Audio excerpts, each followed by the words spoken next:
नमस्कार। सभी का स्वागत है हमारे इस डिजिटल प्लेटफॉर्म पर। और आज ये हमारा अंतिम मॉडल पेपर 15 है और इससे पहले हमने 14 मॉडल पेपर कर लिए हैं। आपको ये मॉडल पेपर कैसे लगे अपना रिव्यू कमेंट बॉक्स में ज़रूर दें, या ऐप पर देख रहे हो तो ऐप जो हमारे हेल्पलाइन नंबर है उस पर आप ज़रूर बताएं कि आपको 15 मॉडल पेपर कैसे लगे। तो सबसे पहले आपके जो है क्वेश्चन रहते हैं 1 से 15 तक। पहले तो रहते हैं आपके पॉलिटी के, फिर करंट अफेयर्स के क्वेश्चन रहते हैं, वो आपको उत्तम जी सर करवाते हैं। तो उत्तम जी सर किसी कारणवश बाहर गए हुए हैं, इसलिए आपके सबसे पहले जो है रीजनिंग मैथ के क्वेश्चन हो जाते हैं। ठीक है, तो रीजनिंग मैथ के क्वेश्चन आपको जो है सर करवाएंगे। इसके बाद में जैसे ही उत्तम जी सर आ जाएंगे तो वो आपको क्वेश्चन करवा देंगे, जो अपनी सीरीज चलती है उसी हिसाब से जो है आपके क्वेश्चन करवाए जाएंगे। नमस्कार भी सभी को, राधे राधे। ये अपना अंतिम मॉडल पेपर है। इससे पहले अपने 14 मॉडल हो चुके हैं और ये 15वां अंतिम मॉडल पेपर है। ठीक है, चलिए पढ़ते हैं। रीजनिंग का क्वेश्चन है, धारा एम्पियर प्रतिरोध। धारा एम्पियर का संबंध है, उसी प्रकार प्रतिरोध का संबंध किससे होगा। धारा का मात्रक जो होता है वो एम्पियर होता है। धारा का मात्रक क्या होता है? एम्पियर। धारा का मात्रक एम्पियर होता है। उसी प्रकार प्रतिरोध का जो मात्रक होता है वो ओम होता है। प्रतिरोध का मात्रक क्या होता है? ओम। 4 नंबर ऑप्शन होगा। नेक्स्ट अगला क्वेश्चन, श्रृंखला में अनुपस्थित अक्षरांकीय युग्म के सर्वाधिक उपयुक्त विकल्प का ज्ञान करें या ज्ञात करें। उपयुक्त विकल्प का ज्ञान करना है अपने को। 6F, 8G,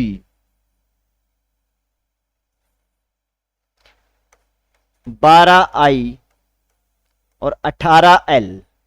इससे अगला पद क्या आएगा? अब ये एक अक्षरांकीय श्रृंखला है जिसमें अक्षर भी है और अंक भी हैं। इसमें 2 श्रृंखलाएं बन रही है, जैसे 6 + 2, 6 और 2 कितना होगा? 8। जैसे 6 + 2 8, और 8 और 4 देखें तो अपने क्या होता है? 12। 12 और 6 देखें तो कितना होगा? 18। तो ये 2 4 6, फिर आगे कितना जुड़ना चाहिए? 8 जुड़ना चाहिए। 18 और 8 देखेंगे तो कितना आएगा? 26। 18 और 8 कितना होगा? 26। 26 का अपना 2 ऑप्शन है। तो एफ होता है 6 नंबर पे, जी होता है 7 पे, आई होता है 9 पे, एल होता है 12 पे। ठीक है, तो 6 1 7, 7 2 9, 9 3 12, और 12 और 4 16। 12 और 4 क्या हो जाएगा? 16 पे क्या होगा? पी। 16 पे क्या आएगा? पी। तो 26 पी। 4 नंबर ऑप्शन इसका राइट आंसर होगा। नेक्स्ट, 5 सदस्यों के एक परिवार में, 5 सदस्यों का एक परिवार है। एल ओ का पुत्र है, के की बहन ओ एम से विवाहित है। के की बहन ओ एम से क्या है? विवाहित है, जो ई के पिता है। दिए गए विकल्प में से कौन सा कथन सही है? इन विकल्पों में से कौन सा कथन सही है? 5 सदस्यों का एक परिवार है। बर्लिसन से आपका क्वेश्चन है, एल ओ का पुत्र है। एल है वो ओ का पुत्र है। ओ है, उसका पुत्र कौन है? एल। इसका पुत्र कौन है? एल है। एल ओ का पुत्र है, तो ये पुत्र है। ठीक है, अब ये इसकी माता भी हो सकता है, पिता भी हो सकती है। एल ओ का पुत्र है। के की बहन, के की बहन ओ, के की बहन, के की बहन। अब इस के की क्या है? बहन है ओ, तो फिर इसका लिंग निर्धारण हो गया। अभी ये क्या है? इसकी माता हो जाएगी। के की बहन ओ एम से विवाहित है। किससे विवाहित है? एम से विवाहित है। तो एम क्या है? ठीक है, एम से विवाहित है, तो ये इसकी पत्नी हो गई और ये इसका पति हो जाएगा, और ये फिर इसका क्या हो जाएगा? ठीक है, विवाहित है। जो ई के पिता है, कौन? जो ई के पिता कौन है? ई के पिता, ई के पिता एम है, तो ई के पिता है, तो ये इनकी पुत्री भी हो सकता है, पुत्र भी हो सकता है। इनका कोई लिंग निर्धारण नहीं है। दिए गए विकल्पों में से कौन सा कथन सही है? अब कौन सा कथन सही है? अब ये इसका क्या है? पिता है। ये इसका पिता है, तो ये इसका क्या है? पुत्र या पुत्री है। इसका भी, ये भी, इसका भी क्या होगा? पिता होगा। ये इसकी माता है, तो इसकी भी क्या होगी? माता होगी। ठीक है, और ये क्या है? इसकी बहन है। तो इनका भी के का भी अपने पास लिंग निर्धारण नहीं है। ये इसकी बहन भी हो सकती है, भाई भी हो सकता है, ठीक है। ई ओ की पुत्री है, ई ओ की पुत्री है, ई ओ की, अब ई है वो ओ की पुत्री है, ये इनका क्या है, माता है, और माता की ये क्या है, 2 संतानें हैं, और ये इसकी क्या है, पुत्र भी हो सकता है, पुत्री भी हो सकता है। तो इनका लिंग नहीं पता है अपने को, लिंग नहीं पता है तो ना तो अपने इसको पुत्री बोल सकते ना पुत्र, तो ये ऑप्शन तो इसका क्या होगा, सही नहीं होगा। एम के का जीजा है, एम है वो के का जीजा है, और ये इसकी क्या है, पत्नी है, और ये इसका क्या है, पति है, और ये इसका भाई है, ये इसका सॉरी भाई या बहन हो सकता है, भाई या बहन हो सकता है। तो फिर ये इसका भाई या बहन है, ठीक है, तो ये इसका क्या हो जाएगा, जीजा होगा, ये इसका क्या होगा, जीजा होगा, ठीक है। तो ये एम है वो के का क्या है, जीजा है, ये कथन सही है। आगे देखते हैं अपने, ई एल की बहन है, ई एल की बहन है, अब ये इसकी बहन भी हो सकता है, ई है वो बहन भी हो सकता है, भाई भी हो सकता है, क्योंकि इसका लिंग नहीं पता, तो ये ऑप्शन गलत हो जाएगा। ओ के 2 पुत्र हैं, अब ओ के 2 पुत्र हैं, अब ये तो पता है ये तो पुत्र है, लेकिन ये पुत्री है या पुत्र ये भी नहीं पता, तो ये भी ऑप्शन क्या हो जाएगा, गलत। 2 नंबर ऑप्शन इसका राइट आंसर होगा। बस थोड़ा सा ध्यान रखना भी, इसमें थोड़ा सा लिंग नहीं पता है, ठीक है। तो वैसे तो जैसे पुत्री है तो इसकी 2 संतानें हैं, वैसा मत कर देना कि भी पुत्री हो सकती है, इसका लिंग निर्धारण नहीं पता है। नेक्स्ट, निम्नलिखित आरेख में त्रिभुज डॉक्टर का है, त्रिभुज है वो किसका है, डॉक्टर का है, त्रिभुज के अंदर आने वाले सारे के सारे क्या है, डॉक्टर हैं। व्रत खिलाड़ी का है, व्रत किसका है, खिलाड़ी का है, और वर्ग कलाकार का प्रतिनिधित्व करता है। तो कितने कलाकार, ना तो खिलाड़ी हैं और ना ही डॉक्टर हैं। अब वर्त है वो किसको दर्शा रहा है, प्लेयर को, खिलाड़ियों को दर्शा रहा है, ये खिलाड़ी को दर्शा रहा है, ये खिलाड़ी को दर्शा रहा है, और त्रिभुज है वो किसको दर्शा रहा है, डॉक्टर। इसके अंदर आने वाले सारे के सारे क्या है, डॉक्टर हैं, डॉक्टर हैं, ठीक है। और ये किसको दर्शा रहा है, कलाकार को दर्शा रहा है, वर्ग है वो कलाकार को दर्शा रहा है। अब इसने बोला कितने कलाकार, ना तो खिलाड़ी है, ना तो इस व्रत के अंदर आने चाहिए और ना ही इस त्रिभुज के अंदर आने चाहिए, तो कितने बच गए, 30 नंबर जो संख्या दी गई है वो ना तो खिलाड़ी की वर्ग में आ रहा है और ना ही डॉक्टर के आ रहा है, तो इसका 30 हो जाएगा। तो 30 खिलाड़ी ऐसे हैं जो ना तो डॉक्टर हैं और ना ही 30 कलाकार ऐसे हैं जो ना तो खिलाड़ी हैं और ना ही डॉक्टर है। 2 नंबर ऑप्शन हो जाएगा इसका। नेक्स्ट अगला क्वेश्चन है बड़ी से बड़ी, आपका मैथ का क्वेश्चन है अगला क्वेश्चन, ठीक है। संख्या पद्धति से बड़ी बड़ी संख्या जिसे 244 और 2052 को विभाजित करने पर प्रत्येक स्थिति में 4 शेषफल प्राप्त हो वह संख्या है। अब ध्यान देना, जब भी आपका आए बड़ी से बड़ी, क्या आ जाए, बड़ी से बड़ी, बड़ी से बड़ी, बड़ी से बड़ी, या अधिकतम, अधिकतम, या आपका आता है महत्तम, महत्तम, वहां पे हमेशा क्या निकलता है, एचसीएफ निकलता है। या आपका आ जाए छोटी से छोटी, क्या आ जाए, छोटी से छोटी, छोटी से छोटी, या न्यूनतम, न्यूनतम, ठीक है। तो वहां पे हमेशा क्या निकलता है, एलसीएम निकलता है। तो बड़ी से बड़ी है, इसका क्या निकलेगा, एचसीएफ निकलेगा। और प्रत्येक स्थिति में, इसने ये भी बोला है प्रत्येक स्थिति में क्या बच रहा है, 4 शेषफल बच रहा है। और एचसीएफ वह बड़ी से बड़ी संख्या होती है, ध्यान रखना, एचसीएफ वह बड़ी से बड़ी संख्या होती है जो दी गई संख्याओं को विभाजित करती है।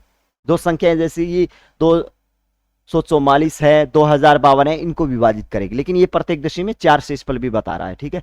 और एलसीएम वह छोटी से छोटी संख्या होती है, एलसीएम खुद को वो संख्याएं विभाजित करती हैं।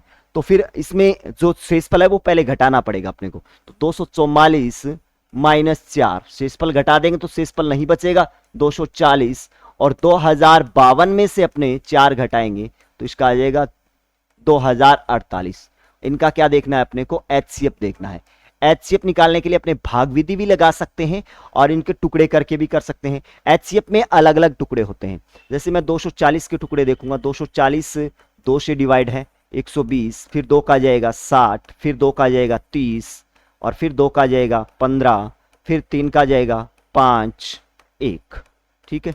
इसी प्रकार 2048 के अगर मैं टुकड़े देखूंगा, 2048 2 का जाएगा तो 10, 24, फिर 2 का जाएगा 512, फिर 2 का जाएगा तो 25 दूआ 50 और 6 दूआ 12, फिर 2 का जाएगा 12 दूआ 24 और 8 दूआ 16, फिर 2 का जाएगा 64, फिर 2 का जाएगा 32 और 32 में 2 का जाएगा 16, 16 में 2 का जाएगा 8, 8 में 2 का जाएगा 4, 4 में 2 का जाएगा 2 और 2 में 2 का जाएगा 1। अब इसमें HCF में क्या करते हैं, HCF में कॉमन संख्या लेते हैं। क्या लेते हैं? कॉमन संख्या। HCF में कॉमन संख्या लेते हैं तो इनका HCF क्या होगा, कॉमन क्या आ रहा है, कॉमन कौन कौन सी संख्याएं आ रही है इसमें, कॉमन संख्या देखें तो इसमें 1 2 3 4 4 बार है, इसमें 1 2 3 4 4 बार है। अब 3 और 5 इसमें नहीं है तो इनको नहीं उठाना है, ठीक है। तो फिर इसमें तो ये है ही नहीं भाई, कॉमन तो इसमें 2 कितनी बार आ रहा है, 4 बार आ रहा है, तो 2 की पावर 4, तो 2 को 4 बार गुना करोगे, 2 दुआ 4, 4 दुआ 8, 8 दुआ 16, तो इनका HCF कितना हो जाएगा 16। तो वह अभिष्ट संख्या क्या होगी 16। 2 नंबर ऑप्शन इसका राइट आंसर होगा। वह अभिष्ट संख्या आपकी क्या होगी 16 होगी। नेक्स्ट अगला, एक बहुपद जो x square plus x plus 1 से विभाजित करने पर भागफल x माइनस 2 शेषफल 10 देता है। बहुपद ज्ञात करना है जिसमें अपने को क्या दिया गया है, भागफल, शेषफल और क्या दिया गया है, विभाजित करने पर तो भाजक, ये क्या हो गया, इसका भाजक हो गया।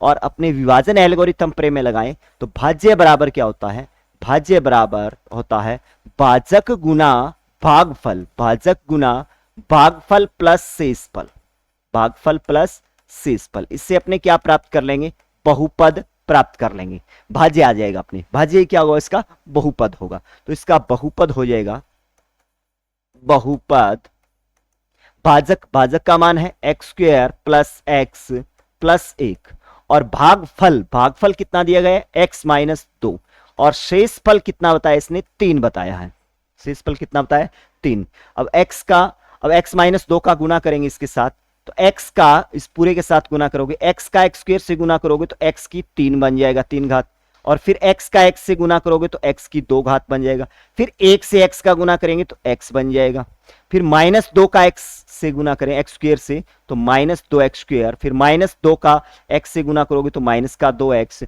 और 1 के साथ माइनस 2 का गुना करोगे तो माइनस 2 प्लस 3। अब इसमें कौन से पद बच रहे हैं वो देख लेते हैं, x की घात 3, x स्क्वायर और माइनस का 2x स्क्वायर, x स्क्वायर और माइनस का 2x स्क्वायर है तो माइनस 2x स्क्वायर से अपने x स्क्वायर घटाएंगे तो माइनस का x स्क्वायर बच जाएगा, और माइनस का 2x और प्लस का x है तो फिर माइनस का x बच जाएगा, माइनस 2 प्लस 3 और 3 में से 2 घटाएंगे प्लस का क्या बच जाएगा 1। ये अपना क्या बन जाएगा, बहुपद, यानी भाज्य आ जाएगा आपका बहुपद। तो x की घात 3 minus x square minus x plus 1 ऐसा कोई पद है, x की घात 3 minus x square minus x plus 1, 1 number option इसका राइट आंसर हो जाएगा।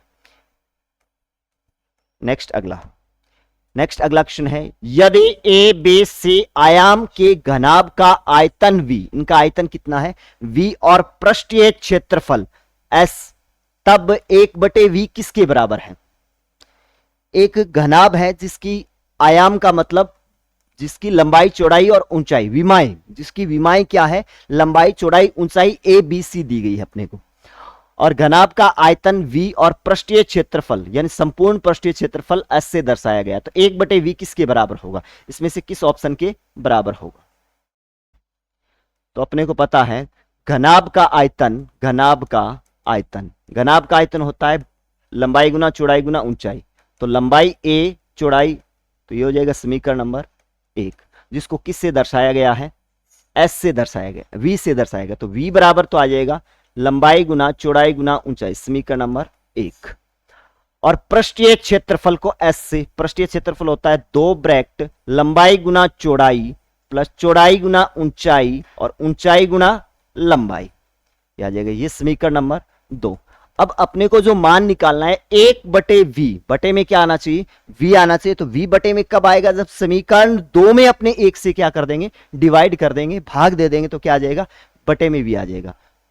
तो समीकरण 2 को, समीकरण 2 में 1 से भाग देने पर, भाग देने पर, समीकरण 2 में 1 का क्या देंगे, भाग देंगे, समीकरण 2 है s बटे अपने पास v, s बटे v बराबर अपना आ जाएगा 2ab plus bc plus ca और बटे में abc, तो s बटे v बराबर 2 को बाहर कॉमन ले लेते हैं, सभी को डिवाइड करते हैं, तो ab बटे में क्या आएगा abc प्लस bc बटे abc और ca बटे abc, s बटे v, 2 बाहर कॉमन, ab से ab कैंसिल तो 1 बटे c और bc से bc कैंसिल तो 1 बटे a और ca से ca कैंसिल तो 1 बटे b, ये बच जाएगा अपने पास। और s बटे v बराबर ये आ गया 1 बटे a प्लस 1 बटे b और 1 बटे c, और अपने को 1 बटा v का मान चाहिए, s बटे v का मान नहीं चाहिए। यहां पे s क्या है, इनके गुना में है, तो इधर लेके जाएंगे, पक्षांतरण करेंगे तो गुणा वाली संख्या किस में जाएगी, भाग में जाएगी, तो इसके भाग में आ जाएगी, 2 के बटे में आ जाएगा, तो 1 बटे v बराबर अपने पास बच जाएगा 2s, 2 बटे s 1 बटे a प्लस 1 बटे b प्लस 1 बटे c, और ऐसा अपने पास डी नंबर ऑप्शन है, तो इसका आंसर होगा डी। नेक्स्ट अगला, दो शंकुओं की ऊंचाइयों का अनुपात, दो शंकु है जिनकी ऊंचाइयों का अनुपात है 1:3 और त्रिज्याओं का अनुपात है 3:1, इनके आयतनों का अनुपात क्या होगा, शंकु के आयतन, शंकु के आयतन का फॉर्मूला होता है शंकु का आयतन 1/3 pi r square h, 1/3 pi r square h, 1/3 pi r square h, जिसमें अपने को ऊंचाई का अनुपात दे रखा है, तो इसी अनुपात में अपने ऊंचाइयां ले लेंगे, और त्रिज्याओं का भी अनुपात दे रखा है, इसी अनुपात में अपने क्या ले लेंगे, त्रिज्याएं ले लेंगे। और पहले शंकु का आयतन होगा 1/3 पाई आर स्क्वायर एच, और दूसरे का 1/3 पाई, इसको मैं दूसरे बड़े आर से दर्शा देता हूं और इसको बड़े एच से दर्शा देते हैं। अब जो संख्याएं कट रही है उनको काट दो, 1/3 पाई 1/3 पाई आर स्क्वायर त्रिज्या, त्रिज्याओं का अनुपात क्या है, त्रिज्याओं का अनुपात है 3:1, तो इसकी त्रिज्या है 3 की, और h, इसका h कितना है, ये ऊंचाइयों का अनुपात है, तो पहले का ऊंचाई कितनी है 1 अनुपात आर स्क्वायर, इसकी त्रिज्या कितनी है 1, 1 की स्क्वायर गुना h, 3 3 9 और 3 एकम 3, अब इसको काट देंगे तो 3:1, इनका अनुपात कितना आएगा 3:1, सी नंबर ऑप्शन इसका राइट आंसर होगा। नेक्स्ट अगला, दिए गए आंकड़ों डाटा की माध्यिका और माध्य का अंतर, माध्यिका और माध्य का अंतर, माध्यिका माइनस माध्य का अंतर, माध्यिका माइनस माध्य का अंतर दे रखा है 12, बहुलक और माध्यिका का अंतर होगा, बहुलक और माध्यिका का अंतर पूछा है। अपने को पता है कि माध्य, माध्यिका और बहुलक, माध्य, माध्यिका और बहुलक के बीच में संबंध,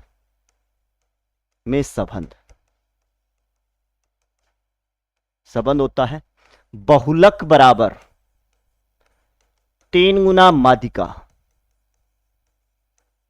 माइनस 2 गुना माध्य, 2 गुना माध्य, और अंतर दे रखा है अपने को माध्यिका माइनस माध्य का अंतर दे रखा है, तो मैं इस माध्यिका को क्या करता हूं, और अपने से जो पूछा है वो पूछा है बहुलक और माध्यिका का अंतर पूछा है, तो बहुलक बराबर, अब ये 3 गुना माध्यिका मतलब 3 माध्यिका है, कितनी माध्यिका है 3 माध्यिका, तो मैं इसको लिख देता हूं माध्यिका प्लस 2 गुना माध्यिका भी लिख सकता हूं मैं इसको, 2 गुना माध्यिका भी लिख सकता हूं कि 2 माध्यिका और एक ये माध्यिका 3 माइनस 2 गुना माध्य।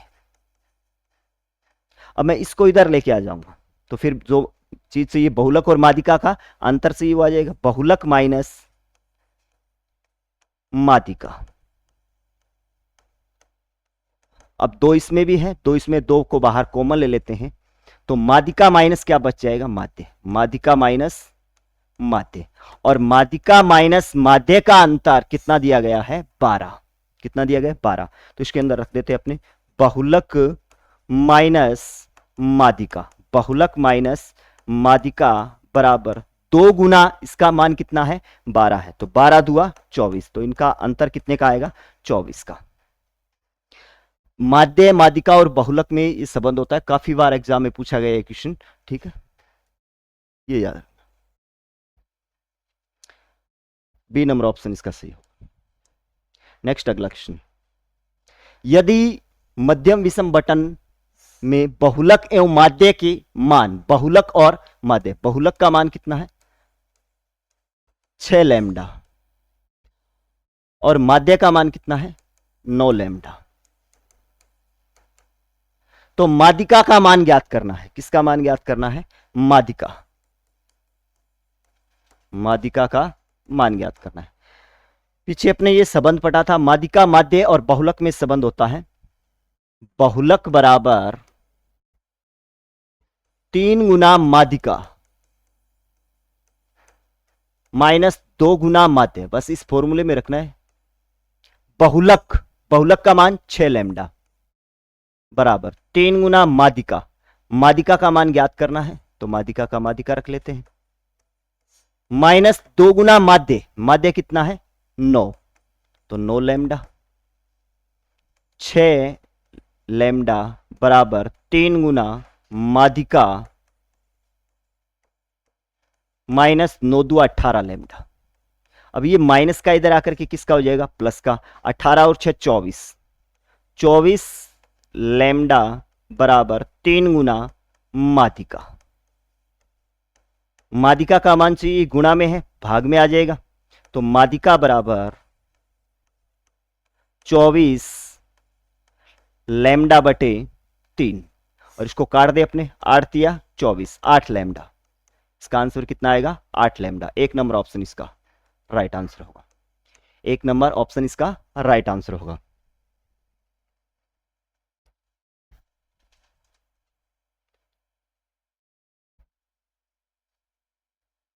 किसी आवर्ती आवंटन में माध्य और माध्यिका क्रमशः, माध्य और माध्यिका दिए गए आवंटन का बहुलक क्या होगा? बस ये तो सिंपल सा क्वेश्चन है भाई। बहुलक बराबर, बहुलक बराबर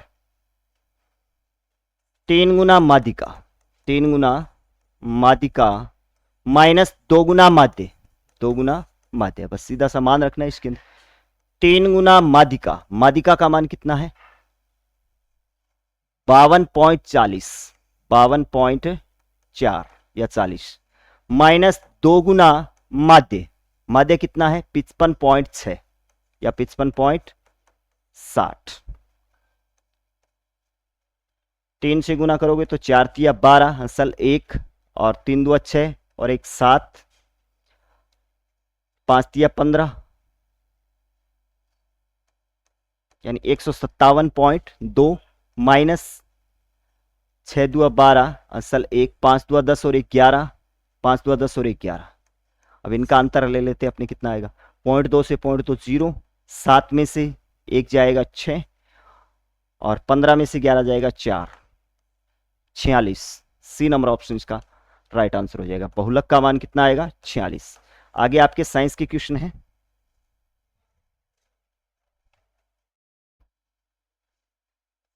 चलो एक क्वेश्चन और है अभी मैथ का, इसके बाद में साइंस के क्वेश्चन है। किसी कक्षा में 11 विद्यार्थियों के गणित में प्राप्तांक, गणित में प्राप्तांक 45, 20, 41, 43, 25, 47, 54, 36, 40, 55 और 62 है, तो इसकी माध्यिका क्या होगी? क्या ज्ञात करना है अपने को? माध्यिका। माध्यिका ज्ञात करने के लिए आरोही क्रम या अवरोही क्रम में रखेंगे। आरोही क्रम में ले लेते हैं इनको। आरोही क्रम में लेंगे तो सबसे पहले छोटी ही छोटी संख्या, सबसे पहले छोटी छोटी संख्या, तो 45, 20, सबसे छोटी छोटी संख्या क्या है? 20 है। 20 आ गया। 20 के बाद में 36, सॉरी 20 के बाद में 25, 20 के बाद में 25, 36, 36, उसके बाद में क्या आ जाएगा? 36, 36 के बाद में 41, 40, 40, 40 के बाद में 41, 41 के बाद में देखें तो 42 नहीं है, 43 और 43 के बाद में 45, 45, 46, 47, 47, 54, 55, 54, फिर 55 और फिर 62। संख्याएं कितनी हैं? 1, 2, 3, 4, 5, 6, 7, 8, 9, 10, 11। 1, 2, 3, 4, 5, 6, 7, 8, 9, 10, 11। 11 संख्या है। n का मान देखना है। n का मान कितना है? 11। 11 क्या है? विषम है। 11 विषम है तो इनकी मादिका जो होगी, मादिका n का मान विषम हो तो n प्लस 1/2वां पद। n का मान कितना है? 11। 11 प्लस 1/2वां यानी 11 और 1 12, 12 में 2 का 6वां पद। छठा पद देखना है अपने को। छठा पद क्या है? 1, 2, 3, 4, 5, 6। छठा पद क्या है? 43। तो इनकी मादिका कितनी हो जाएगी? 43 होगी। इनकी मादिका हो जाएगी 43। मादिका क्या होगी? 43। तो मादिका का मान आ जाएगा 43। इससे आगे आपको साइंस के क्वेश्चन हैं, वो आपको दौलत सर करवाएंगे। दौलत सर थे आओ। चलिए भी आपके पॉलिटिकल के क्वेश्चन करवा रहे हैं सर, ठीक है, 1 नंबर से।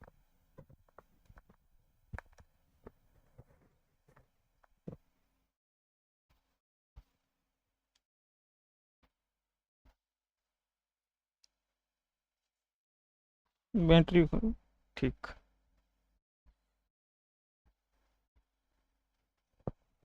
चलो साथियों शुरू करते हैं। सर के कोई काम था?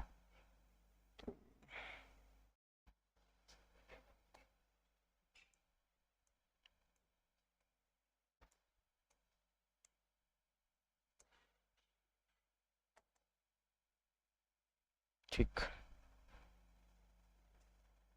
चलो मॉडल पेपर 15 सर ने आपको करवा दिया, मैथ्स, रीजनिंग और स्टैटिक्स। ठीक है, अब अपन शुरू करते हैं 5 क्वेश्चन पॉलिटिकल के। अब वो उसी क्रम में चलेंगे हम। ठीक है, बीच में से आपको मैथ्स, रीजनिंग और स्टैटिक्स 12% सर ने करवाए हैं, सुभाष सर ने। चलो शुरू करते हैं। राजनीतिक कार्यपालिका से क्या आशय है? सरकार के प्रधान और उनके मंत्री। राजनीतिक कार्यपालिका है वो सरकार के प्रधान और उसके मंत्री राजनीतिक कार्यपालिका होती है। ठीक है, इसकी अपन बात करें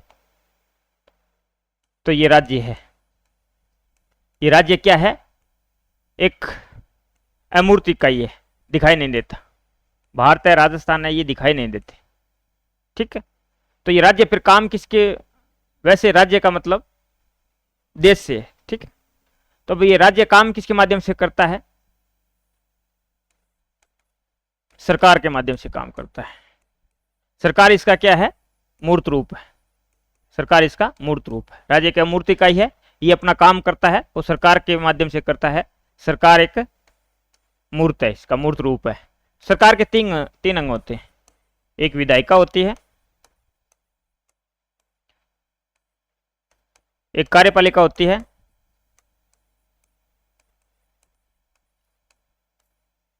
और एक न्यायपालिका होती है। इनका मुख्य काम, विधायिका, व्यवस्थापिका, कुछ भी कह सकते हैं इसको, मुख्य काम है कानून बनाना। उसके अलावा राष्ट्रपति का निर्वाचन वगैरह और बहुत सारे काम होते हैं, लेकिन मुख्य काम देखें तो विधायिका, व्यवस्थापिका का मुख्य काम होता है नियम बनाना, कानून बनाना। कार्यपालिका होता है लागू करना। ठीक है, और न्यायपालिका का होता है सही गलत का फैसला करना। ठीक है, संविधान के अनुकूल है या प्रतिकूल है, और प्रतिकूल है तो उसको अवैध घोषित करना।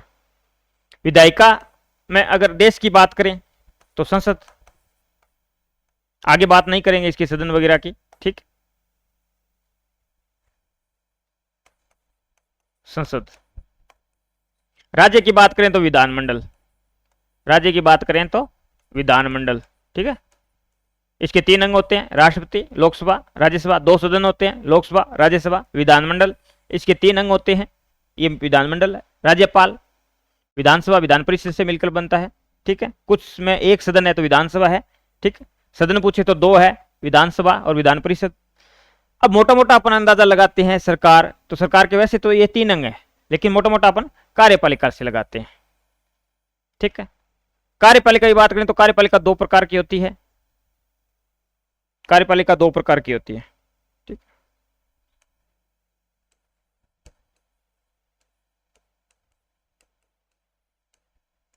कार्यपालिका 2 प्रकार की होती है। एक होती है स्थायी कार्यपालिका, पहले अस्थायी कार्यपालिका। अस्थायी मतलब राजनीतिक कार्यपालिका, राजनीतिक कार्यपालिका।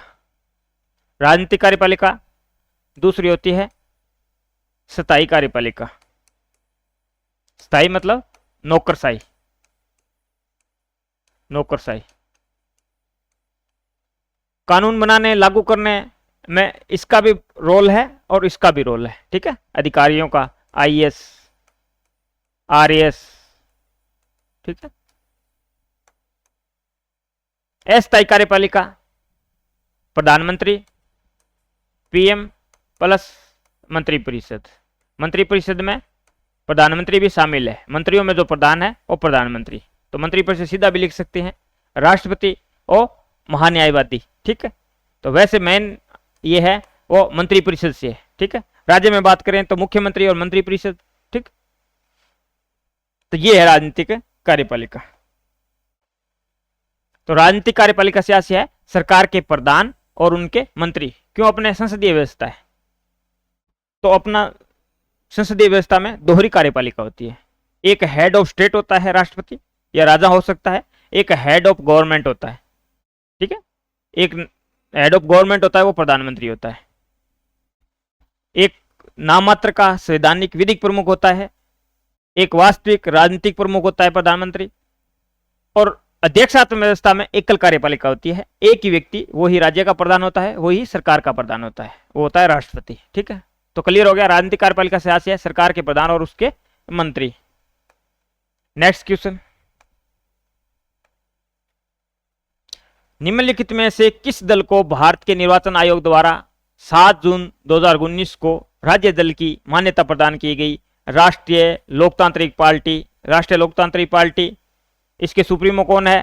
हनुमान बेनीवाल। हनुमान बेनीवाल एकमात्र पार्टी थी या पहली पार्टी राजस्थान की जिन्हें राज्य दल का दर्जा दिया गया, ठीक है। कब दिया गया? 7 जून 2019 को दिया गया। इसका चुनाव चिन्ह क्या है? बोतल है, पानी वाली बोतल है ना, वो अपने वाली मत समझना, ये पानी वाली बोतल है, ठीक है। अब एक पार्टी को हाल ही में, वो पार्टी काफी चर्चा में है, जयकृष्ण पटेल विधायक, वो भी अभी उनका ट्रेप हुआ है, ठीक। तो उसको भी राज्य दल का दर्जा दिया गया है। कौन सी है? बीएपी है, भारत आदिवासी पार्टी। 2023 में ये पार्टी बनी। इसके राष्ट्रीय अध्यक्ष हैं वो मोहन रोहत है, मोहन जी रोहत इसके राष्ट्रीय अध्यक्ष हैं। 2025 में इसको राष्ट्रीय दल का दर्जा दिया गया है। तो राज्य दल 2 हो गए हैं, एक तो राष्ट्रीय लोकतांत्रिक पार्टी हो गई, पहली पार्टी तो ये थी, और दूसरी पार्टी ये बीएपी हो गई है। इन्होंने विधानसभा चुनाव में 3 सीट प्राप्त की थी, 1 सीट उपचुनाव में, तो 4 तो इनके एमएलए हैं, 4 इनके पास एमएलए हैं, और 1 इनके पास सांसद है। 1 इनके पास सांसद है, राजकुमार जी रोहत। राजकुमार जी रोहत। इन्हीं में से एक एमएलए जयकृष्ण पटेल, अभी इनका ट्रेप हुआ है हाल ही में, तो चर्चा में है। तो राज्य दल को लेकर भी क्वेश्चन पूछा जा सकता है, इसको लेकर भी क्वेश्चन पूछा जा सकता है, ठीक है ना। एक इनके पास सांसद है। राष्ट्रीय लोकतांत्रिक पार्टी के पास अभी कोई एमएलए नहीं है, ठीक है। उपचुनाव में ये हार गए, पहली 1 सीट थी, हनुमान जी एमएलए बने, लेकिन बाद में वो सांसद बनने पर उन्होंने इस्तीफा दे दिया। तो अब इनके पास एक भी सीट नहीं है, लेकिन एक एमपी की सीट है। हनुमान जी खुद एमपी है, मेंबर ऑफ पार्लियामेंट है, तो एक सांसद है इसके पास, और बीएपी की बात करें तो इसके पास 1 सांसद और 4 एमएलए, ठीक है। अभी इनकी सदस्यता बरकरार है, जिनका ट्रेप हुआ है, आगे की क्या प्रक्रिया होगी वो विधानसभा अध्यक्ष को फैसला लेना होता है, ठीक। तो ये आपको ध्यान में रखना, ये चर्चा में है, ये जरूर क्वेश्चन पूछा जाए या किसी तरीके से पूछा जाए, बीएपी वाला पूछ ले चाहे ये पूछ ले। नेक्स्ट क्वेश्चन, कौन सा एक भारत के राष्ट्रपति और राज्यों के राज्यपाल के लिए सादृश्य नहीं है, समान नहीं है? और चीजें समान है लेकिन एक ऐसा है जो समान नहीं है। शक्तियों पर संवैधानिक प्रतिबंध, बिल्कुल दोनों की शक्तियों पर संवैधानिक प्रतिबंध लगे हुए हैं, ठीक है। पुनर्विचार के लिए भेजने के बाद दोबारा वापस भेज दे तो हस्ताक्षर करने के लिए बाध्य है, बहुत सारे संवैधानिक प्रतिबंध है। मंत्रिपरिषद के परामर्श से अपने कार्यों का निष्पादन करते हैं, बिल्कुल संविधान में लिखा हुआ है, ठीक है।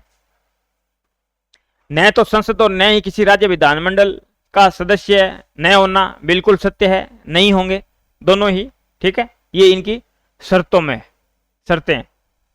महाभियोग प्रक्रिया, इसमें अंतर है, महाभियोग केवल और केवल संविधान में है और राष्ट्रपति के लिए, राष्ट्रपति के लिए महाभियोग शब्द केवल और केवल किसके लिए यूज हुआ है? इंग्लिश में देखें तो इम्पीचमेंट जो शब्द यूज हुआ है वो केवल और केवल राष्ट्रपति के लिए यूज हुआ है, संविधान में और किसी के लिए यूज नहीं हुआ है। कई बार लिख देते हैं, बुक वाले भी लिख देते हैं, बोर्ड भी लिख देता है, आरपीसी भी लिख देता है, ठीक है, ऑप्शन इस तरह के दे देता है, लेकिन उनके लिए रिमूवल शब्द यूज हुआ है, हटाना शब्द यूज हुआ है, चाहे वो हाई कोर्ट का न्यायाधीश हो, सुप्रीम कोर्ट का न्यायाधीश हो, निर्वाचन आयोग हो, केग हो, ठीक है।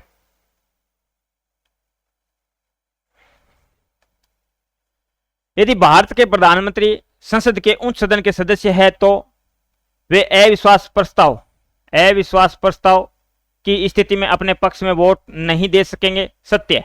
अपना उत्तर क्या पूछ रहा है? उच्च सदन में सदस्य है तो वे अविश्वास प्रस्ताव की स्थिति में अपने पक्ष में वोट नहीं देंगे, क्योंकि अविश्वास प्रस्ताव केवल और केवल कहां लाया जाता है? लोकसभा में लाया जाता है। केवल और केवल अविश्वास प्रस्ताव लोकसभा में लाया जाता है और लोकसभा के सदस्य ही इसमें मतदान कर सकते हैं, ठीक है। तो अगर प्रधानमंत्री है वो संसद के उच्च सदन का मतलब है राज्यसभा का सदस्य है, राज्यसभा का सदस्य है तो वो मतदान नहीं कर पाएगा, और नहीं तो वो मतदान उसका वोट है वो इंक्लूड होता है अगर लोकसभा का सदस्य है, क्योंकि वो भी पहले सांसद है, प्रधानमंत्री बाद में, ठीक है ना। तो ये आपको ध्यान रखना है, ठीक है।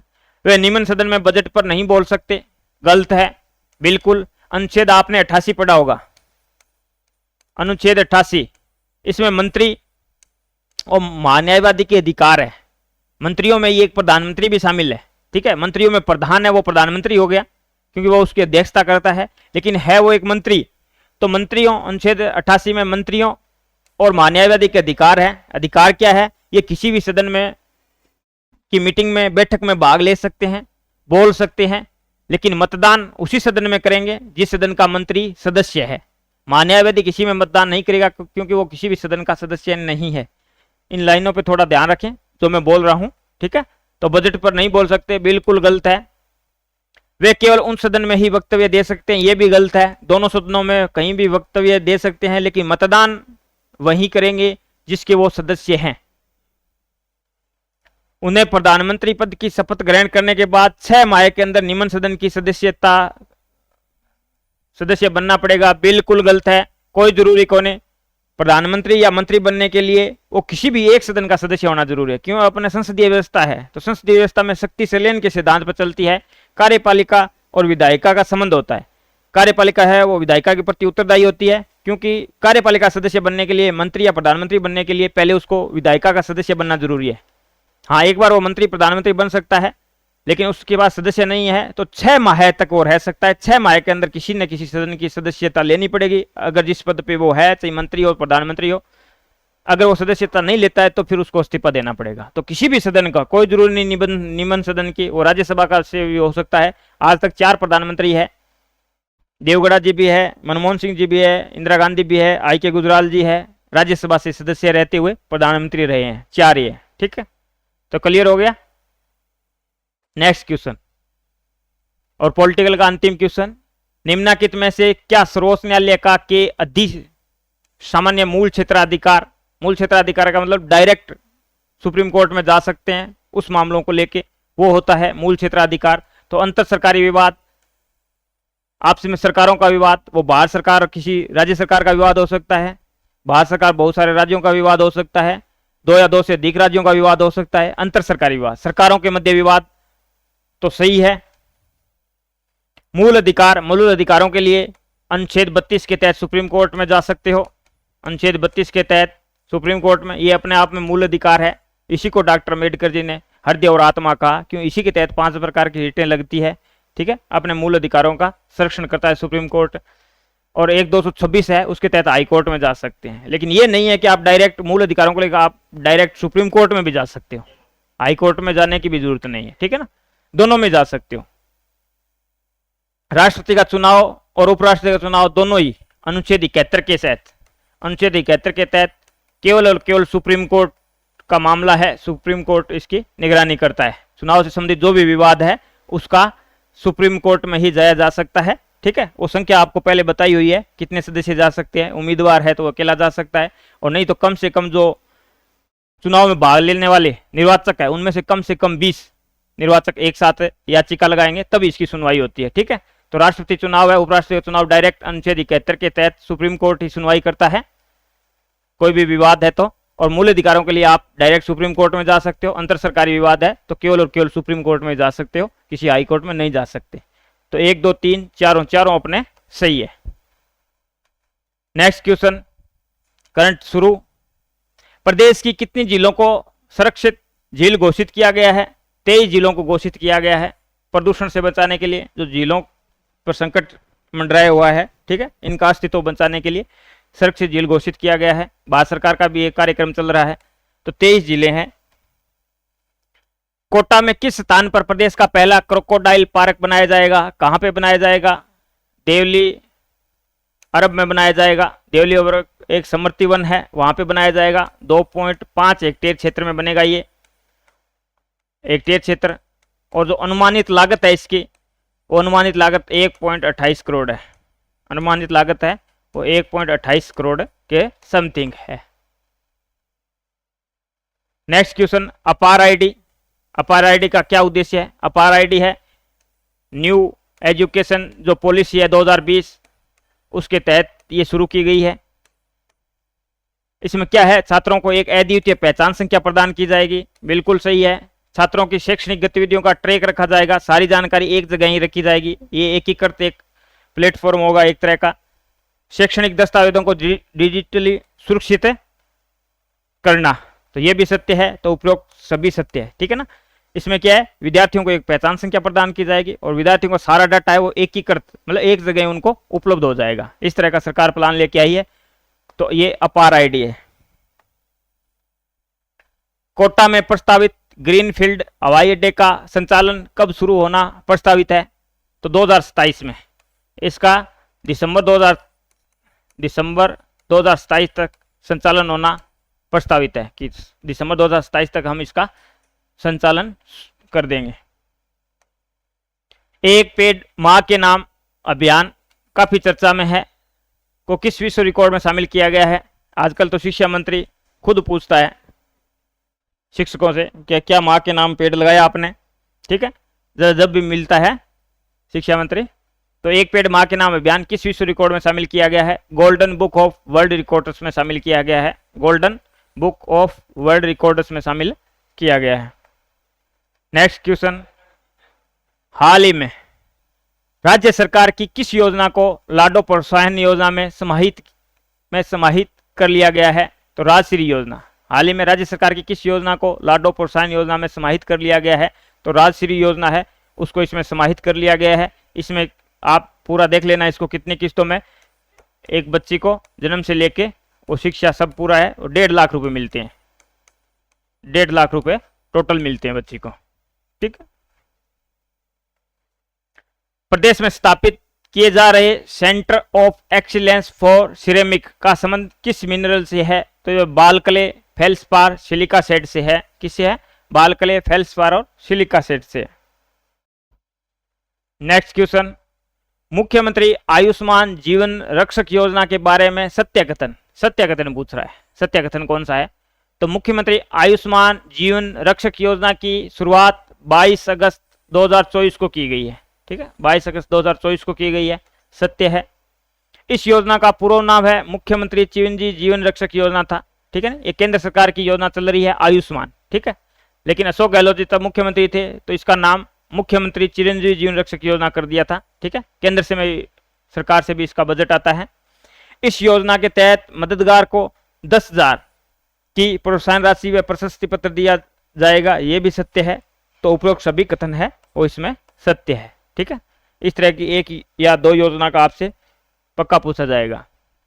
प्रदेश का छठा टाइगर प्रोजेक्ट बनने जा रहा है, हमने पिछले मॉडल में ही इसकी बात की थी। ये कुंभलगढ़ राजसमंद में बनने जा रहा है। इसके क्षेत्रफल की बात की थी 1397 वर्ग किलोमीटर क्षेत्रफल में ये बनने जा रहा है। 5 जिलों की भी बात की थी, कौन कौन से जिले के क्षेत्र इसमें आएगा। तो 1397 वर्ग किलोमीटर क्षेत्र में कुंभलगढ़ राजसमंद ये छठा टाइगर प्रोजेक्ट है राजस्थान में।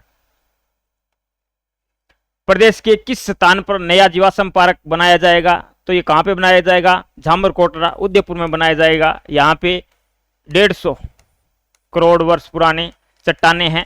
तो जीवाश्म का मतलब आप समझते हो, ठीक है। तो यहाँ पे नया जीवाश्म पार्क है वो बनाया जा रहा है झामर कोटड़ा उदयपुर में। झामर कोटड़ा किस खनिज के लिए प्रसिद्ध है, सभी साथी कमेंट करके जरूर बताएं। और आगे अब आपको राजस्थान इतिहास के रोहित सर करवाएंगे।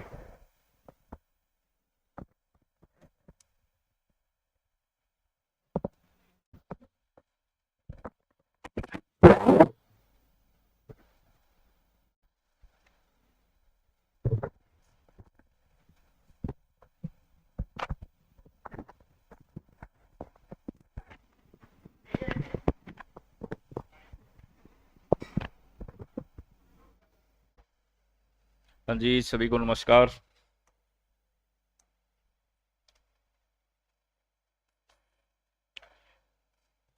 चलिए, अपना पहला प्रश्न है, अकबर ने चित्तौड़ के दुर्ग पर अधिकार कब किया?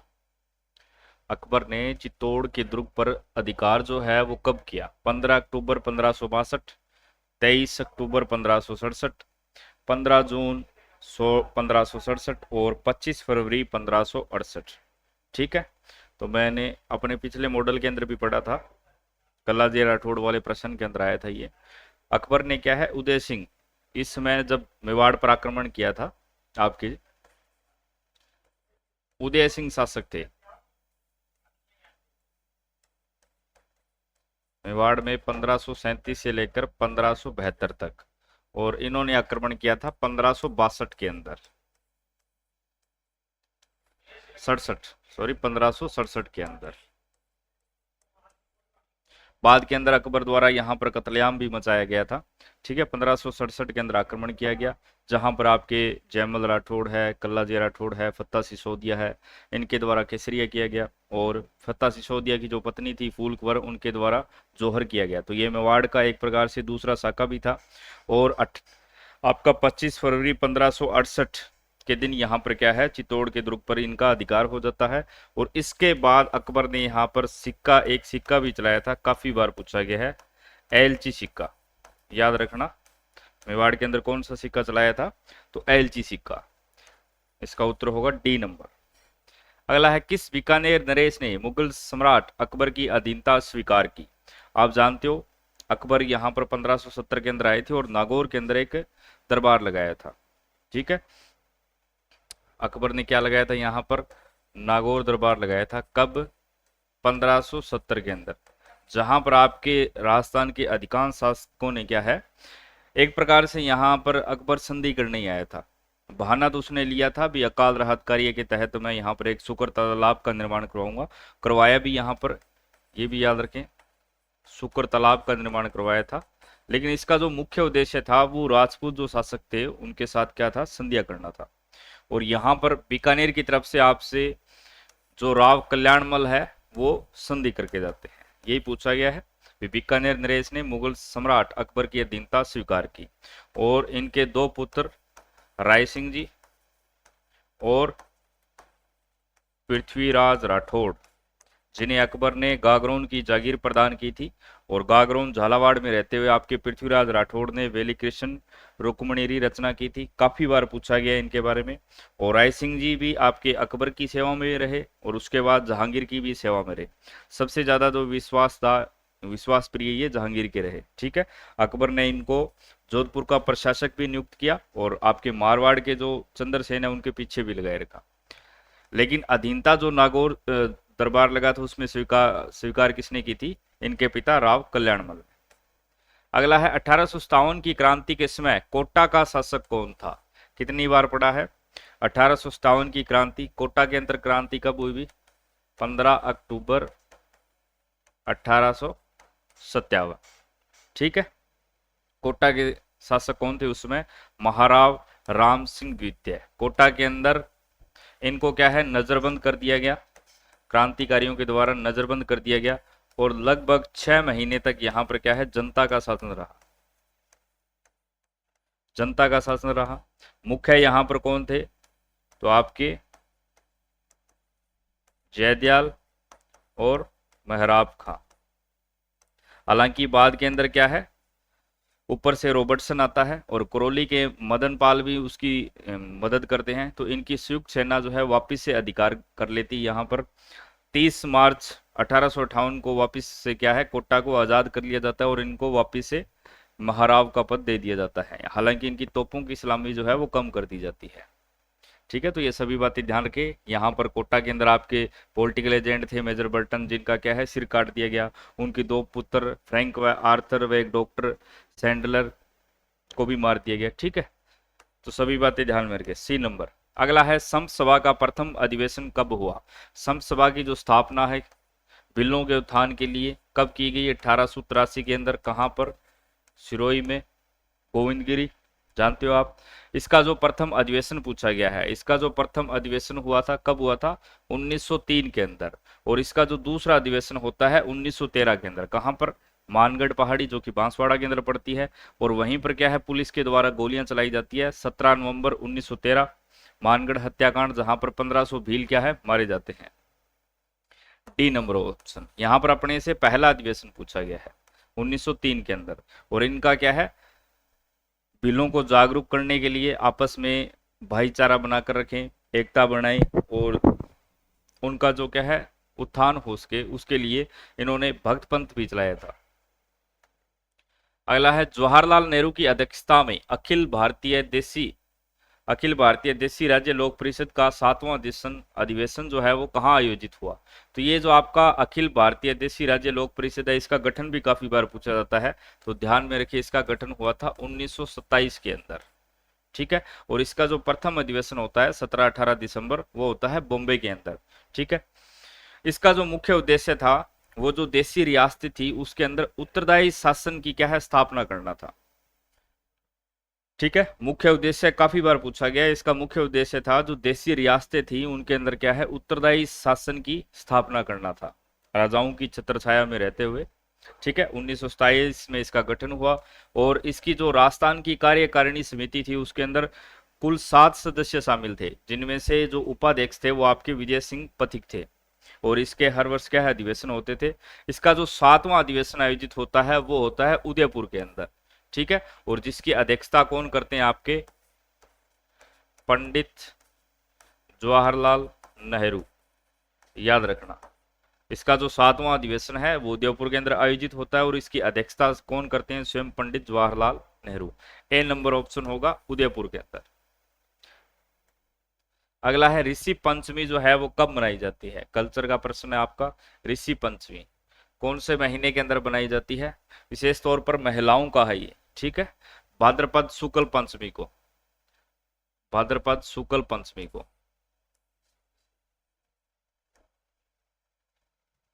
महिलाएं जो है व्रत वगैरह रखती है। ठीक है, अगला है कौन सा प्रसिद्ध राजस्थानी गीत एक युवती के सौंदर्य का वर्णन करता है?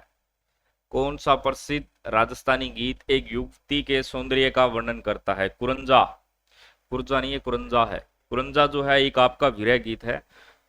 जिस स्त्री का जो पति है विदेश में गया हो, तो कुरंजा एक पक्षी का नाम है जो संदेश वाहक का कार्य करता है। ठीक है, तो अपने पति की याद में गाया जाता है। ये राजस्थान का लोकगीत है, विरह गीत है ये। अपने से पूछा है युवती के सौंदर्य का वर्णन, तो वो किया जाता है आपके मुमल के अंदर। महेंद्र और मुमल की प्रेम कथा आपने सुनी होगी। जैसलमेर की राजकुमारी थी, लोद्रवा की राजकुमारी थी आपकी मुमल, बहुत ज्यादा सुंदर थी। और अमरकोट के राजकुमार आपके महेंद्र। वर्तमान समय में जो आपका अमरकोट है वो कहाँ पड़ता है? पाकिस्तान के अंदर पड़ता है। तो इन दोनों के प्रेम प्रसंग के बारे में है ये। और इस गीत के अंदर क्या है? आपकी युवती के सौंदर्य का वर्णन किया जाता है। इन दोनों की जो प्रेम कहानी है उसका अंत बड़ा ही दुखांत हुआ है। ये बहुत अच्छी कहानी है, आप सुनकर देख लेना इसको। मूमल, गोरबंद ऊंट का आभूषण भी है, ऊंट की सजावट से संबंधित है। ठीक है, तो बी नंबर होगा। काफी बार पूछा भी गया है जो महेंद्र और मूमल की ये जो प्रेम कथा है उसका अंत वो किस प्रकार से होता है, तो दुखांत अंत होता है। इनके बीच में बहुत इतनी सारी भौगोलिक दूरियां और सामाजिक बाधाओं के बावजूद भी इनका जो प्रेम संबंध था वो बहुत गूढ़ था। ठीक है, बी नंबर। छिद्रित मटका जिसमें दीपक जलता है किस नृत्य की विशेषता है? छिद्रित मटका जिसमें दीपक जलता है किस नृत्य की विशेषता है? गरबा की है। गरबा तो मूल रूप से गुजरात का है, हालांकि अपने राजस्थान के अंदर जो दक्षिण भाग है अपना, जैसे डूंगरपुर हो गया, बांसवाड़ा हो गया, वहां पर इसका आयोजन होता है। तो इसका होगा आपका घुड़ला, क्योंकि चरी जो नृत्य है ये आपके गुर्जरों का है। ठीक है, और इसकी जो प्रसिद्ध नृत्यांगना है वो कौन? आपके फल्कूबाई, काफी बार पूछा गया है। वालर जो नृत्य है आपके ग्रासियों का है। किसका है? ग्रास्य जनजाति का है, काफी बार पूछा गया है। ये आपका युगल नृत्य है। अपना जो घूमर होता है ना उसी प्रकार से गोल घेरे के अंदर किया जाता है, और इसके अंदर कोई भी वाद्य यंत्र का प्रयोग नहीं किया जाता है। ध्यान रखना, आपका ग्रासियों का जो ये नृत्य है ना वालर, इसके अंदर किसी भी वाद्य यंत्र का प्रयोग नहीं किया जाता है। युगल नृत्य है, स्त्री व पुरुष मिलकर करते हैं। कौन सी जनजाति का है? तो ग्रासियों का है। चरी नृत्य गुजरों का है। और जो आपका घुड़ला है मारवाड़ का प्रसिद्ध नृत्य है। ये किसकी याद में किया जाता है? सातल देव और जो घुड़ले खां के मध्य युद्ध हुआ जिसके अंदर सातल देव जो है वो उनकी मृत्यु हो जाती है, तो उनकी याद में किया जाता है। ठीक है, मारवाड़ में प्रसिद्ध है बहुत ज्यादा। B number. ये जो आपका घुड़ला नृत्य है ये शीतलाष्टमी को प्रारंभ होता है और गणगौर तक चलता है। ध्यान रखना, कब प्रारंभ होता है? शीतलाष्टमी को प्रारंभ होता है और गणगौर तक चलता है। मल्लू खां व सातल देव के मध्य जो युद्ध हुआ था उसकी याद में किया जाता है। मोताणा प्रथा के संबंध में निम्न में से कौन सा कथन जो है वो सही है? मोताणा प्रथा किसी व्यक्ति की मृत्यु होने पर उसके पुनः जीवित होने की मान्यता नहीं भी। किसी व्यक्ति की संदिग्ध मृत्यु होने पर मृत्यु स्थान के स्वामी से हर्जाना वसूलना। व्यक्ति की मृत्यु होने पर किया गया शोक कार्यक्रम, किसी व्यक्ति की मृत्यु के बदले दूसरे को मौत के घाट, नहीं ये नहीं है। मोताणा प्रथा है किसी व्यक्ति की संदिग्ध मृत्यु होने पर मृत्यु स्थान के जो स्वामी है उससे हर्जाना वसूलना। बी नंबर होगा। अगला देखिए, तिमणिया पहना जाता है किस? पुरुषों द्वारा हाथ पर, पुरुषों द्वारा बाजू पर, महिलाओं द्वारा ललाट पर, या महिलाओं द्वारा गले पर। तो ये पुरुषों का तो है ही नहीं भी, और ललाट मस्तक का नहीं है। तिमणिया जो है महिलाओं द्वारा गले में पहना जाता है, काफी बार पूछा गया है। ये आपका तिमणिया हो गया, गलपटिया हो गया, महिलाओं का गले का आभूषण है। डी नंबर ऑप्शन होगा। अगला है, चलिए अब आपके संधि के प्रश्न है हिंदी के। निम्नलिखित में से किस शब्द में विसर्ग संधि नहीं है? विसर्ग संधि नहीं है। चतुष्कोण विसर्ग संधि है भी, चतुआ प्लस में कोण, ठीक है। धनुआ प्लस में टंकार, इसमें भी विसर्ग संधि है। यसा प्लस में शेष, इन तीनों के अंदर आपकी विसर्ग संधि है। ये आपको याद रखना है। जब भी आपको परिष्कृत मिले, ठीक है, परिष्कर्ता मिल जाए, परी के बाद आपको कृत मिले, या फिर कर्ता मिले, या फिर करण मिले, इसके अंदर आपकी व्यंजन संधि है। कौन सी संधि है? व्यंजन संधि है। इस कृत धातु के कारण यहां पर क्या है? स का आगमन होता है। तो ये ध्यान रखना। ये देखने में ऐसा लगेगा अपने को भी विसर्ग संधि है, लेकिन यहां पर विसर्ग संधि नहीं है। परी के बाद जब भी आपको कृत, कर्ता, करण मिल जाए तो कौन सी हो जाएगी? आपकी व्यंजन संधि होगी। विशेष तौर पर याद रखना, काफी बार पूछा गया है। जैसे आवी है प्लस में कार, आविष्कार होता है, विसर्ग संधि है। तो उसी प्रकार से क्या है, यहाँ पर गलती कर देते हैं अपने।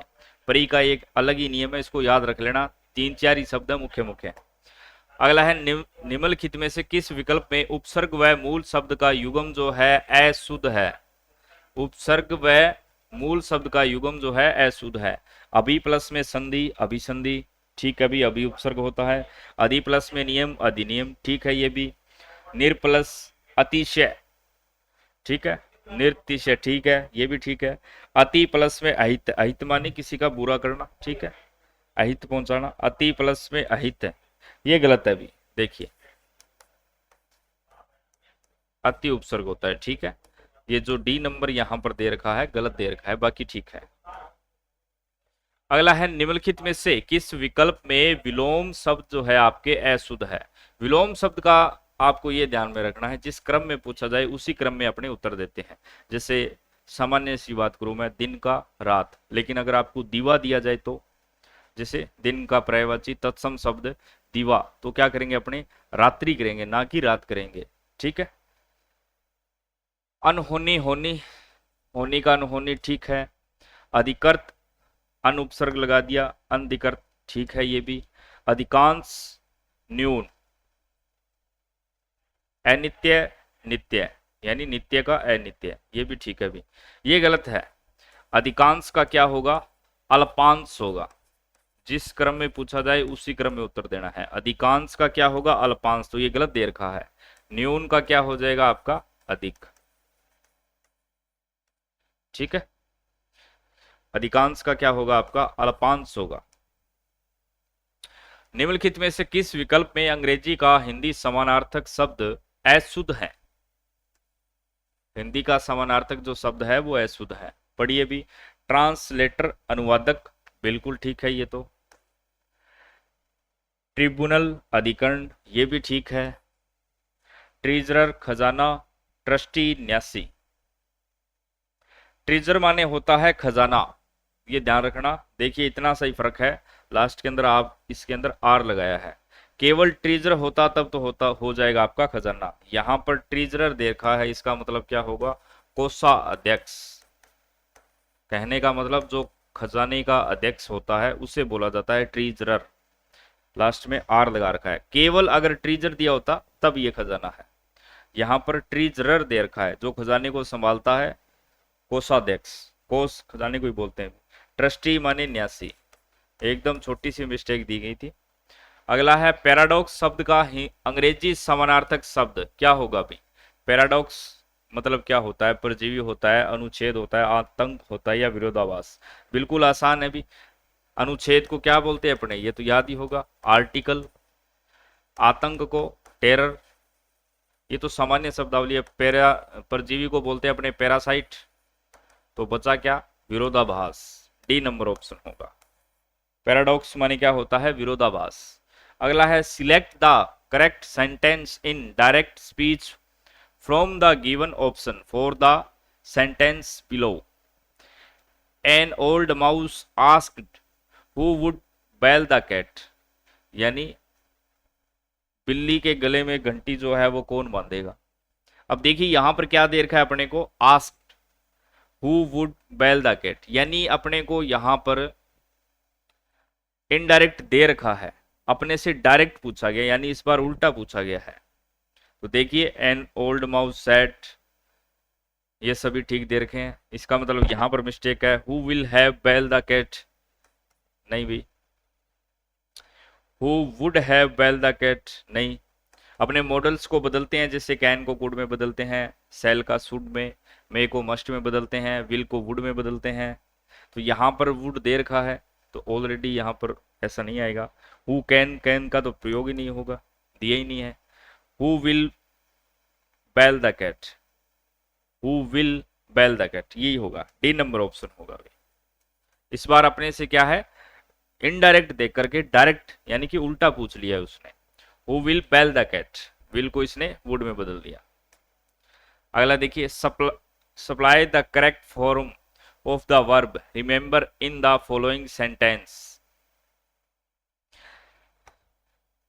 फॉलोइंग सेंटेंस के अंदर कौन सी वर्ब आएगी ये पूछा गया है, बता दीजिए भी, बिल्कुल आसानी है। I am remembering, remember, was remembering, या फिर हैव रिमेंबर। रिमेंबर का मतलब याद रखना, आई रिमेंबर योर नेम, मुझे आपका नाम याद है। बी नंबर, ठीक है। The plane is flying dash dash the cloud, जो जहाज है वो बादलों के कहाँ उड़ रहा है, ऊपर उड़ रहा है, अंदर उड़ रहा है, बताइए भी। अबोव, ऑफन, ऑफन का मतलब तो अक्सर होता है, तो ये तो नहीं होगा। फ्रीक्वेंटली का मतलब लगातार या फिर बारंबार, ये भी नहीं होगा। नन ऑफ दीज, अबोव ही होगा। अबोव का मतलब होता है ऊपर। The plane is flying above the cloud, above the cloud, A number, आसान सा यही है। अगला देखिए, choose the word that express the same meaning. Same meaning यानी सिनोनियम, समानार्थी शब्द अपने को बताना है, समान अर्थ प्रकट करता हो to the given word. Histrionic, history को अपने बोलते हैं इतिहास। हिस्टोरिनिक का मतलब हो गया आपका अभिनय संबंधी या फिर नाटकीय, क्या बोल सकते हैं, नाटकीय। हाइपर सेंसिटिव, सेंसिटिव का मतलब संवेदनशील होता है, तो हाइपर सेंसिटिव का मतलब हो गया अति संवेदनशील, तो ये तो नहीं होगा। ओवर ड्रामेटिक, ये हो सकता है क्योंकि ड्रामा करना क्या है, अभिनय करना ही है, तो ओवर ड्रामेटिक यानी अति नाटकीय, ये हो जाएगा।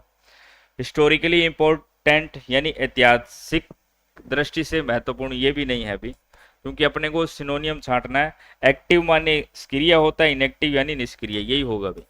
ओवर ड्रामेटिक, अति नाटकीय, बी नंबर।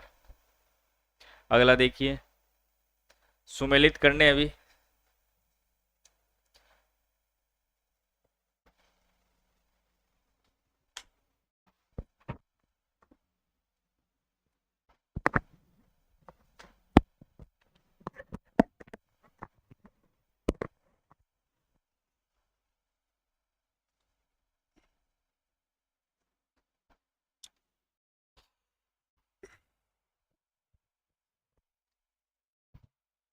हाँ भाई, नमस्कार दोस्तों। अगला जो हमारा प्रश्न है इंडियन हिस्ट्री का, सुमेलित कीजिए। ठीक है, एक तरफ लेखक दिए गए हैं, एक तरफ ग्रंथ दिए गए हैं। भारवी द्वारा रचित ग्रंथ कौन सा है? भारवी द्वारा रचित ग्रंथ है किरात अर्जुनीय। कौन सा है? किरात अर्जुनीय। तो एक में 4 आ जाएगा। किरात में क्या है भाई? किरात अर्जुनीय में किरात प्लस अर्जुन के युद्ध का वर्णन है। किरात प्लस अर्जुन के युद्ध का वर्णन है। ठीक है, उसके बाद है शूद्रक द्वारा रचित ग्रंथ है वो है मर्चकटिकम। कौन सा है? मर्चकटिकम। तो शूद्रक में क्या आ जाएगा? 3 नंबर, मर्चकटिकम है वो जो दोस्तों वसंत सेना और चारुदत्त। ठीक है, वसंत सेना एक गणिका है और एक चारुदत्त। ठीक है, ब्राह्मण व्यापारी के प्रेम प्रसंग के बारे में बताया गया है। उसके बाद है विशाख दत्त द्वारा रचित ग्रंथ है देवी चंद्र गुप्तम। और एक ध्यान में और रख लेना, मुद्रा राक्षस जो मौर्यकालीन जानकारी हमें उपलब्ध करवाते हैं। ठीक है, देवीचंद्र गुप्तम और मुद्रा राक्षस, मौर्य वंश की स्थापना, नंद वंश का विनाश और चाणक्य के प्रतिद्वंदात्मक जो व्यंग है वो हमें मुद्रा राक्षस में मिलते हैं। ठीक है, तो विशाख दत्त मौर्यकालीन ग्रंथ है, देवीचंद्र गुप्तम और विशाख दत्त। तो क्या आ जाएगा? 2 आ जाएगा। विष्णु शर्मा का पंचतंत्र सर्वाधिक भाषाओं में अनुवादित ग्रंथ है। ये सर्वाधिक भाषाओं में अनुवादित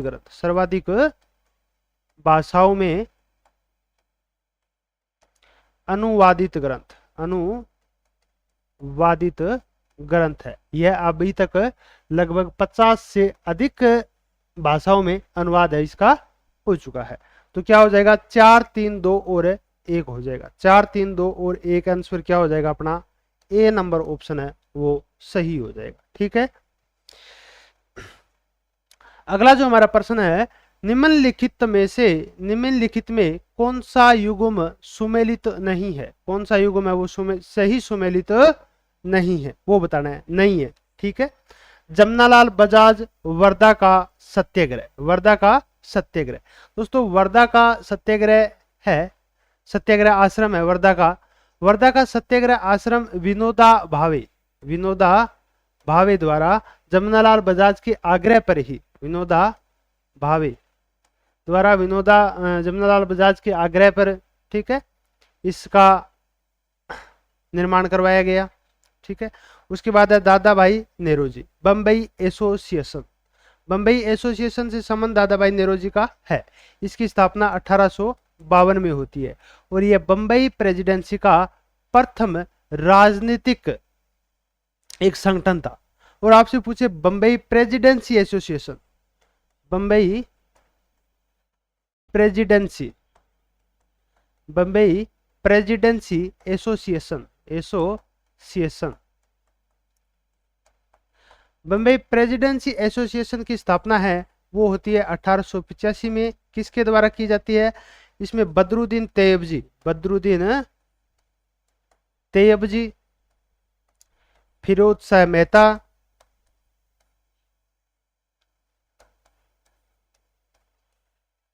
फिरोज शाह मेहता और एक थे केटी तेलंग। एक कौन थे? केटी तेलंग, जिन्होंने बम्बई प्रेसिडेंसी एसोसिएशन की स्थापना की थी 1885 में। और बॉम्बे एसोसिएशन या बम्बई एसोसिएशन पूछे तो 1852 में दादा भाई नेरोजी द्वारा। लाला लाजपत राय, लाहौर का राष्ट्रीय विद्यालय, लाहौर का राष्ट्रीय विद्यालय। उसके बाद बाल गंगाधर तिलक, सत्यशोधक समाज। सत्यशोधक समाज की स्थापना की थी ज्योतिबा फुले, ज्योतिबा फुले ने की थी, ज्योतिबा फुले ने की थी। और बाल गंगाधर तिलक द्वारा कोई संगठन home rule league, home rule league 1916 में। तो सही सुमेलित कौन सा है भाई? 4 हो जाएगा। सही सुमेलित जो सही नहीं है वो क्या है?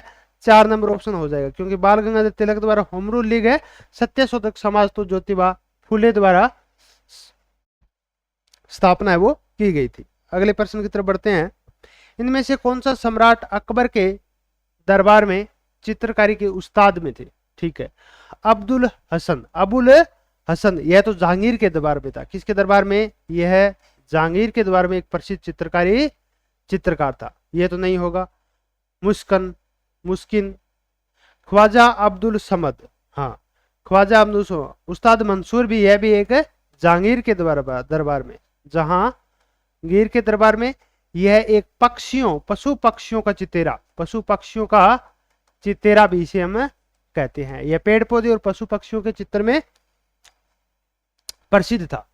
ख्वाजा अब्दुल समद, देखिए अकबर के दरबार में जो चित्रकार थे हमें जो हुमायूं है दोस्तों 1544 में ईरान से 2 जो ईरानी चित्रकार है वो अपने साथ लेकर के आया था।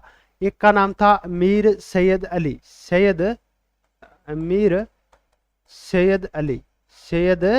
अली और एक का नाम था अब्दुल समद या अब्दुल समद भी नाम आता है कहीं कहीं। ठीक है, और ये दोनों चित्रकार है वो अकबर को उत्तराधिकारी के रूप में मिले थे। ठीक है, तो 2 तो ये हो गए जो प्रसिद्ध चित्रकार थे। इन्होंने तूती नामा और अमीर हमजा नामक ग्रंथ की भी रचना की थी। ठीक है, और अन्य जो चित्रकार थे एक था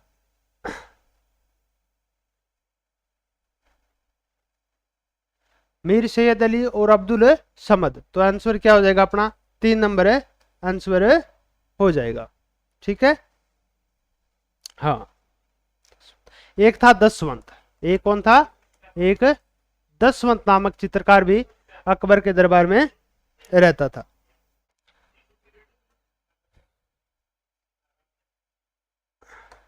अगला जो हमारा प्रश्न है, निम्नलिखित घटनाओं का सही अनुक्रम क्या है? निम्नलिखित घटनाओं का सही अनुक्रम बताना है।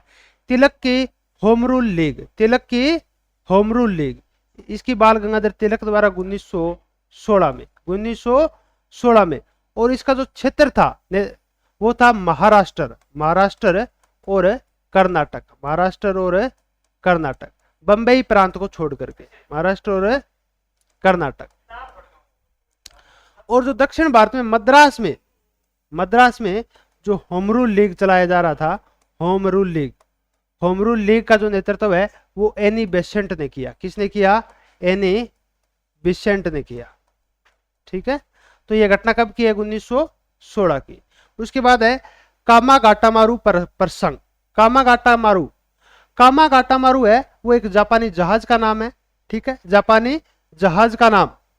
और यह खरीदा था गुरदत्त सिंह ने। किसने? गुरदत्त सिंह ने।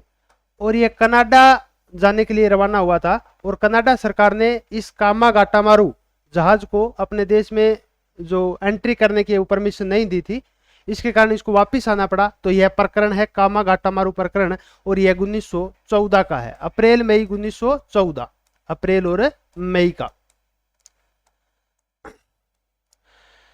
महात्मा गांधी का भारत आगमन, महात्मा गांधी का भारत आगमन होता है वो 1915 में होता है, 1915 में।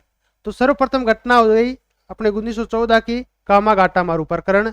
उसके बाद महात्मा गांधी का भारत आगमन 1915 में। उसके बाद तिलक की होम रूल लीग 1916 में। तो 2, 3 और 1 आंसर हो जाएगा इसमें। क्या हो जाएगा? 2, 3 और 1 आंसर क्या हो जाएगा अपना? 4 नंबर हो जाएगा आंसर। सही आंसर कौन सा हो जाएगा? 4 नंबर। अगले प्रश्न की तरफ बढ़ते हैं। निम्नलिखित घटनाओं का सही कालक्रमानुसार चुनिए, ठीक है। पहला दिया गया है लखनऊ समझौता। क्या था भाई लखनऊ समझौता? लखनऊ समझौता दोस्तों 1916 में लखनऊ अधिवेशन, कांग्रेस का कौन सा अधिवेशन है? लखनऊ अधिवेशन में कांग्रेस और अखिल भारतीय मुस्लिम लीग के मध्य समझौता हुआ था। किसके मध्य? 1916 लखनऊ अधिवेशन की जो समझौता हुआ था कांग्रेस वर्ष तथा मुस्लिम लीग के मध्य समझौता हुआ। और कांग्रेस द्वारा मुस्लिमों को दी गई जो सांप्रदायिक निर्वाचन प्रणाली है उसको भी स्वीकार कर लिया गया था इस अधिवेशन में। और इस अधिवेशन की अध्यक्षता जो की थी वो की थी अंबिका चरण मजूमदार। अंबिका चरण मजूमदार। ये था लखनऊ समझौता 1916 का। उसके बाद है स्वराज दल की स्थापना। स्वराज दल की स्थापना है वो 1923 में की गई थी। मोतीलाल नेहरू और CR दास, चित्तरंजन दास, मोतीलाल नेहरू और इसमें एक थे CR दास, ठीक है, 1923 में। उसके बाद है जलियांवाला बाग हत्याकांड। जलियांवाला बाग हत्याकांड है वो 13 अप्रैल 1919, 13 अप्रैल 1919 को जलियांवाला बाग हत्याकांड की घटना हुई थी। उसके बाद है बाल गंगाधर तिलक की मृत्यु। बाल गंगाधर तिलक की मृत्यु है वो 1 अगस्त 1920 को, 1 अगस्त 1920 को हुई थी। अब उसको अपने को जचाना है। पहली घटना कौन सी हो गई? लखनऊ समझौता 1916 का। उसके बाद जलियांवाला बाग हत्याकांड 1, 3। उसके बाद बाल गंगाधर तिलक की मृत्यु 1, 3, 4 और 2, 1, 3, 4 और 2। आंसर क्या हो जाएगा अपना? 3 नंबर आंसर सही हो जाएगा। बढ़ते हैं अगले प्रश्न की तरफ। हाँ, अब प्रश्न राजस्थान ज्योग्राफी के है जो आपको वंशी सर करवाएंगे।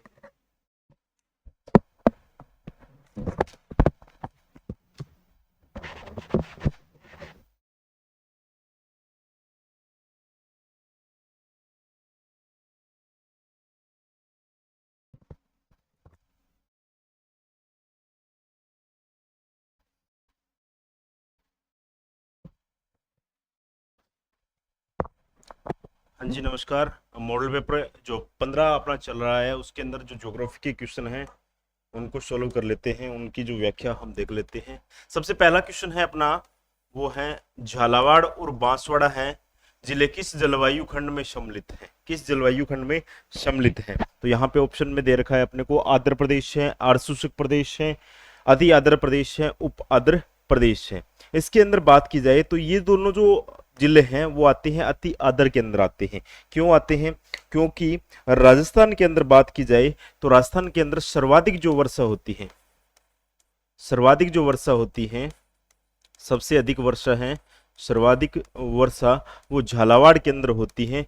वो कौन से मानसून से होती है? बंगाल की खाड़ी, बंगाल की खाड़ी से होती है। बंगाल की खाड़ी संपूर्ण मानसून की लगभग 90% वर्षा है वो बंगाल की खाड़ी से होती है। और ये बाद में आती है। सबसे पहले जो है वर्षा होती है वो बांसवाड़ा में शुरू होती है। बांसवाड़ा में जो है सबसे पहले मानसून प्रवेश करता है, मानसून प्रवेश करता है, इसीलिए बांसवाड़ा को मानसून का प्रवेश द्वार भी कहते हैं।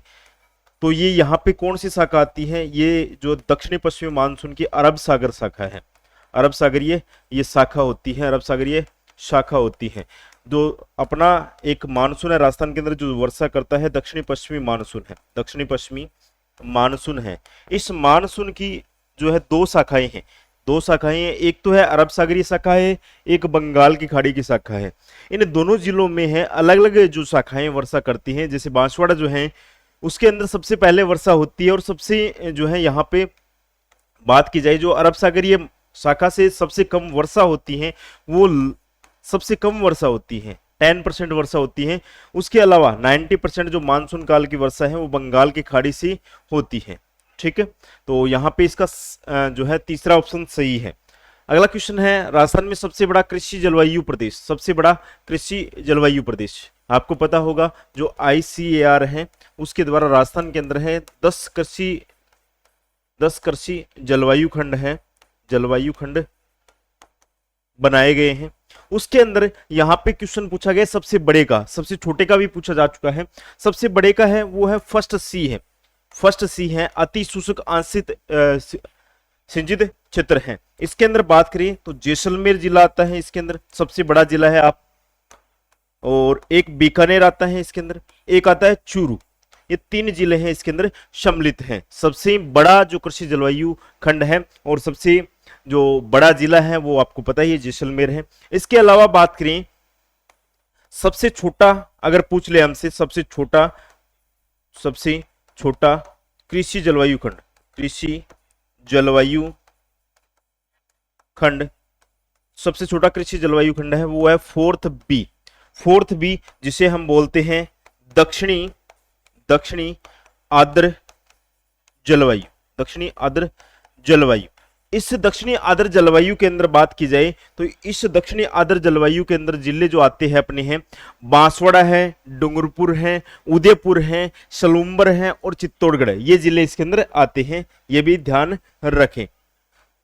अगला क्वेश्चन है, राजस्थान निम्न में से कौन सा राजस्थान के तेल क्षेत्र का नाम नहीं है। तेल क्षेत्र की बात करें तो सर्वाधिक जो तेल भंडार है, सर्वाधिक तेल भंडार है, तेल भंडार जो है वो है जिला आता है अपना बाड़मेर। ठीक है, बाड़मेर। और ये जो तेल हैं वो कौन सी चट्टानें हैं, यहाँ पे औषधि प्रकार की चट्टानें हैं, औषधि यहाँ पे चट्टानें पाई जाती हैं। ठीक है, औषधि चट्टानें यहाँ पे पाई जाती हैं। बात करें जो तेल क्षेत्र के अंदर तेल के जो कुएं हैं, तेल के जो कुएं हैं उनकी बात करें तो तेल कुएं कौन कौन से हैं। सबसे बड़ा जो है जो भाग्य में है, सबसे बड़ा तो है मंगला, मंगला सबसे बड़ा है। फिर आता है भाग्यम, ऐश्वर्या, सरस्वती, रागेश्वरी और एक और कुआ है कामेश्वरी। ये जो है वो है तेल के कुएं हैं। इसके अंदर बात करें जो लक्ष्मी है ना, लक्ष्मी यहाँ पे नहीं है, बाकी सारे हैं रागेश्वरी, सरस्वती, ऐश्वर्या, ये सारे के सारे तेल क्षेत्र के नाम है। यहाँ पे नहीं ही पूछा गया है, नहीं कौन सा नहीं है, 3 नंबर इसका राइट आंसर हो जाएगा। अगला क्वेश्चन है 2011 के में राजस्थान की कुल जनसंख्या में जनजाति जनसंख्या का परसेंटेज कितना है। तो जनजाति कौन सी जनजाति की बात कर रहा है, ये ST की बात कर रहा है, शेड्यूल्ड ट्राइबल।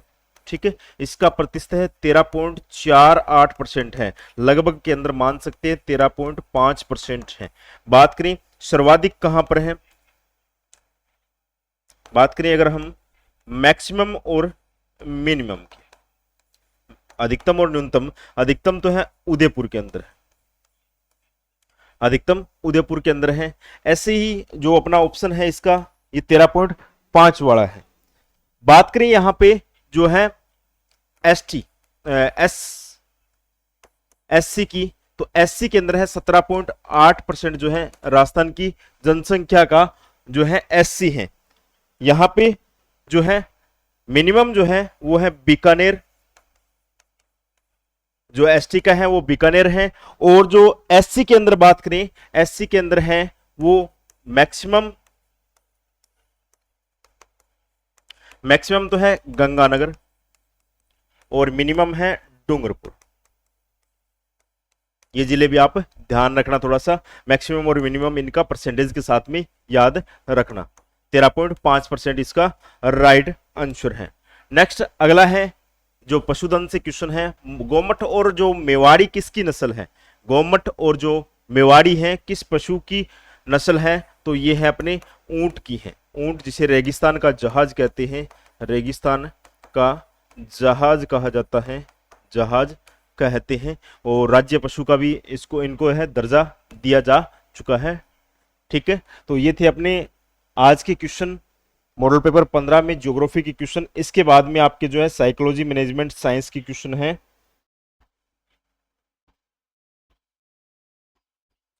ये रहे साइंस के क्वेश्चन।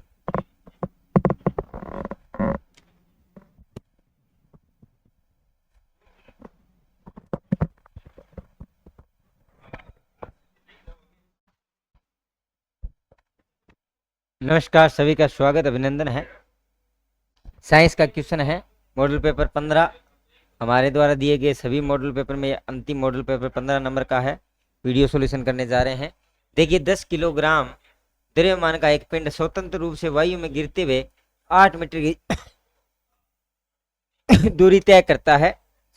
तो ये क्या कह रहा है कि गुरुत्वीय त्वरण 10 मीटर प्रति सेकंड हो तो पिंड द्वारा किया गया कुल कार्य, देखिए कुल कार्य W बराबर क्या होता है, mgh होता है। किया गया कुल कार्य W बराबर क्या होता है, mgh। यहाँ m कितना दे रखा है, हमें निश्चित दे रखा है 10 किलोग्राम, और यहाँ h ऊंचाई हमें कितनी दे रखी है, 8 मीटर, और गुरुत्वीय त्वरण g का जो मान है वो हमें कितना दे रखा है, 10 मीटर प्रति सेकंड स्क्वायर। तो देखिए, इसको जब हम रखेंगे मान में W बराबर mgh में, तो W बराबर कितना आ जाएगा, 10 इंटू 8। तो W बराबर कितना आ जाएगा, 800, कितना हो जाएगा अपना 100 और 800 जूल। कितना कार्य हो जाएगा, 800 जूल कार्य। तो C नंबर ऑप्शन है वो बिल्कुल राइट हो जाएगा, यानी 3 नंबर ऑप्शन बिल्कुल राइट हो जाएगा। देखिए नेक्स्ट क्वेश्चन क्या है, किसी तत्व के परमाणु का परमाणु क्रमांक 1 और द्रव्यमान 36 हो तो उसके न्यूक्लियॉन्स में न्यूट्रॉन या परमाणु क्रमांक 17 है और द्रव्यमान 36 हो तो उनके न्यूक्लियॉन में न्यूट्रॉनों की संख्या बताइए। देखिए, न्यूट्रॉनों की संख्या क्या होती है, n बराबर होता है परमाणु का द्रव्यमान a माइनस परमाणु क्रमांक, यानी न्यूट्रॉनों की हमें संख्या निकालनी है। तो द्रव्यमान संख्या हमें कितनी दे रखी है, 36, और उसमें से हम क्या निकाल देंगे, उनका परमाणु क्रमांक कितना है, 17। तो हमारा आंसर n बराबर कितना हो जाएगा, 19 हो जाएगा। 19 कौन से ऑप्शन में है, 2 नंबर ऑप्शन में है। z क्या होता है, परमाणु क्रमांक या प्रोटॉनों की संख्या, z बराबर p लिखते हैं। प्रोटॉनों की संख्या या परमाणु क्रमांक बराबर होता है a होता है द्रव्यमान संख्या, जैसे इस तरह से फॉर्मूला लिखते हैं ZXA, ये द्रव्यमान संख्या होती है, ये अपना परमाणु क्रमांक होता है, ये कोई ना कोई क्या होता है, अपना तत्व होता है। इसी के आधार पर हम न्यूट्रॉनों की संख्या, प्रोटॉनों की संख्या और इलेक्ट्रॉनों की संख्या निकाल लेते हैं। तो 2 नंबर ऑप्शन है वो बिल्कुल राइट हो जाएगा। चलिए नेक्स्ट देखिएगा, पारिस्थितिकी तंत्र में ऊर्जा का प्रवाह या पथ जो होता है वो कैसे होता है। देखिए, पारिस्थितिकी तंत्र के अंदर सबसे पहले क्या होते हैं, उत्पादक, फिर शाकाहारी, फिर मांसाहारी, फिर अपघटक। उत्पादक, मांसाहारी, शाकाहारी, अपघटक। शाकाहारी, उत्पादक, मांसाहारी, अपघटक। शाकाहारी, मांसाहारी, उत्पादक और अपघटक। देखिए, वास्तविकता में जो ऊर्जा प्रवाह होता है, ऊर्जा का जो प्रवाह है वो कैसे चलता है, सबसे पहले होता है उत्पादक से। कैसे होता है, उत्पादक। उत्पादक से क्या होता है, उपभोक्ता। क्या होते हैं, उपभोक्ता। ये उपभोक्ता 3 प्रकार के होते हैं, प्राथमिक, द्वितीयक और तृतीयक। ये होते हैं अपने शाकाहारी, ये होते हैं मांसाहारी, और ये भी उस तरह के मांसाहारी होते हैं। एक होता है सर्वोच्च या शीर्ष। तो यहाँ पर देखिए सही ऑप्शन क्या हो जाएगा, सबसे पहले उत्पादक होंगे, फिर उपभोक्ता में कौन आएगा, शाकाहारी आ जाएगा, फिर मांसाहारी आ जाएगा, फिर क्या हो जाएंगे, अंत में क्या होता है, अपघटक होते हैं जो विघटन करके पुनः उत्पादन के रूप में कार्य करते हैं। तो 1 नंबर ऑप्शन है वो बिल्कुल राइट हो जाएगा। नेक्स्ट क्वेश्चन देखो, यहाँ 104 है भाई, 104 ग्राम हीलियम में मोलों की संख्या क्या होगी। देखिए मोल संख्या क्या होता है, मोल कॉन्सेप्ट होता है मोल संख्या। मोल संख्या के अंदर क्या होता है, दिया गया द्रव्यमान बटे मोलर द्रव्यमान भी लिख सकते हैं, मोलर द्रव्यमान। अरे इससे भी इजी अगर याद रखना है तो आपको क्या ध्यान रखना है, दिया गया भार बटे तत्व का परमाणु, तत्व का द्रव्यमान, है ना, जो हमें तत्व दे रखा है उस तत्व का द्रव्यमान भी बोल सकते हैं, तत्व का द्रव्यमान, या इसको हम बोलते हैं मोल द्रव्यमान। तो यहां पर हमें हीलियम का भार कितना दिया हुआ है, हीलियम का भार हमें दे रखा है 104 ग्राम। तो भार या द्रव्यमान हमें कितना दे रखा है, 104 ग्राम। और हीलियम का परमाणु क्रमांक, हीलियम का मोलर द्रव्यमान, हीलियम का मोलर द्रव्यमान कितना होता है, हीलियम का परमाणु क्रमांक ये 4 पे होता है, ठीक है। तो यहां पर कितना हो जाएगा, 104 बटे 4, तो 26 चौके 104, ये अपना आ जाएगा 26। तो डी नंबर ऑप्शन हो जाएगा अपने, तत्व का द्रव्यमान या मोल द्रव्यमान, ठीक है। तो क्या नंबर आ जाएगा, 4 नंबर ऑप्शन राइट हो जाएगा। नेक्स्ट क्वेश्चन देखिए, CuH2O प्लस, जब इसकी अभिक्रिया करवाते हैं तो Cu प्लस में H2 होता है, यानी ये अभिक्रिया इस प्रकार से है, ध्यान देना साथियों। CuO प्लस में जब हम H2 की क्रिया करवाते हैं तो हमें क्या प्राप्त होता है, Cu प्लस के अंदर H2O प्राप्त होता है। अब देखिए साथियों, Cu में से Cu का मतलब क्या हो गया, ऑक्सीजन निकल रही है, तो इसका मतलब यहाँ पर अपना क्या हुआ, अपचयन हुआ। ऑक्सीजन का निकलना अपचयन होता है, और यहाँ पर देखिए ऑक्सीजन क्या हो रही है, जुड़ रही है, तो यहाँ पर क्या हो रहा है, उपचयन, या हम क्या बोल सकते हैं इसको, ऑक्सीडेशन, इसको क्या बोलते हैं, रेडिएशन।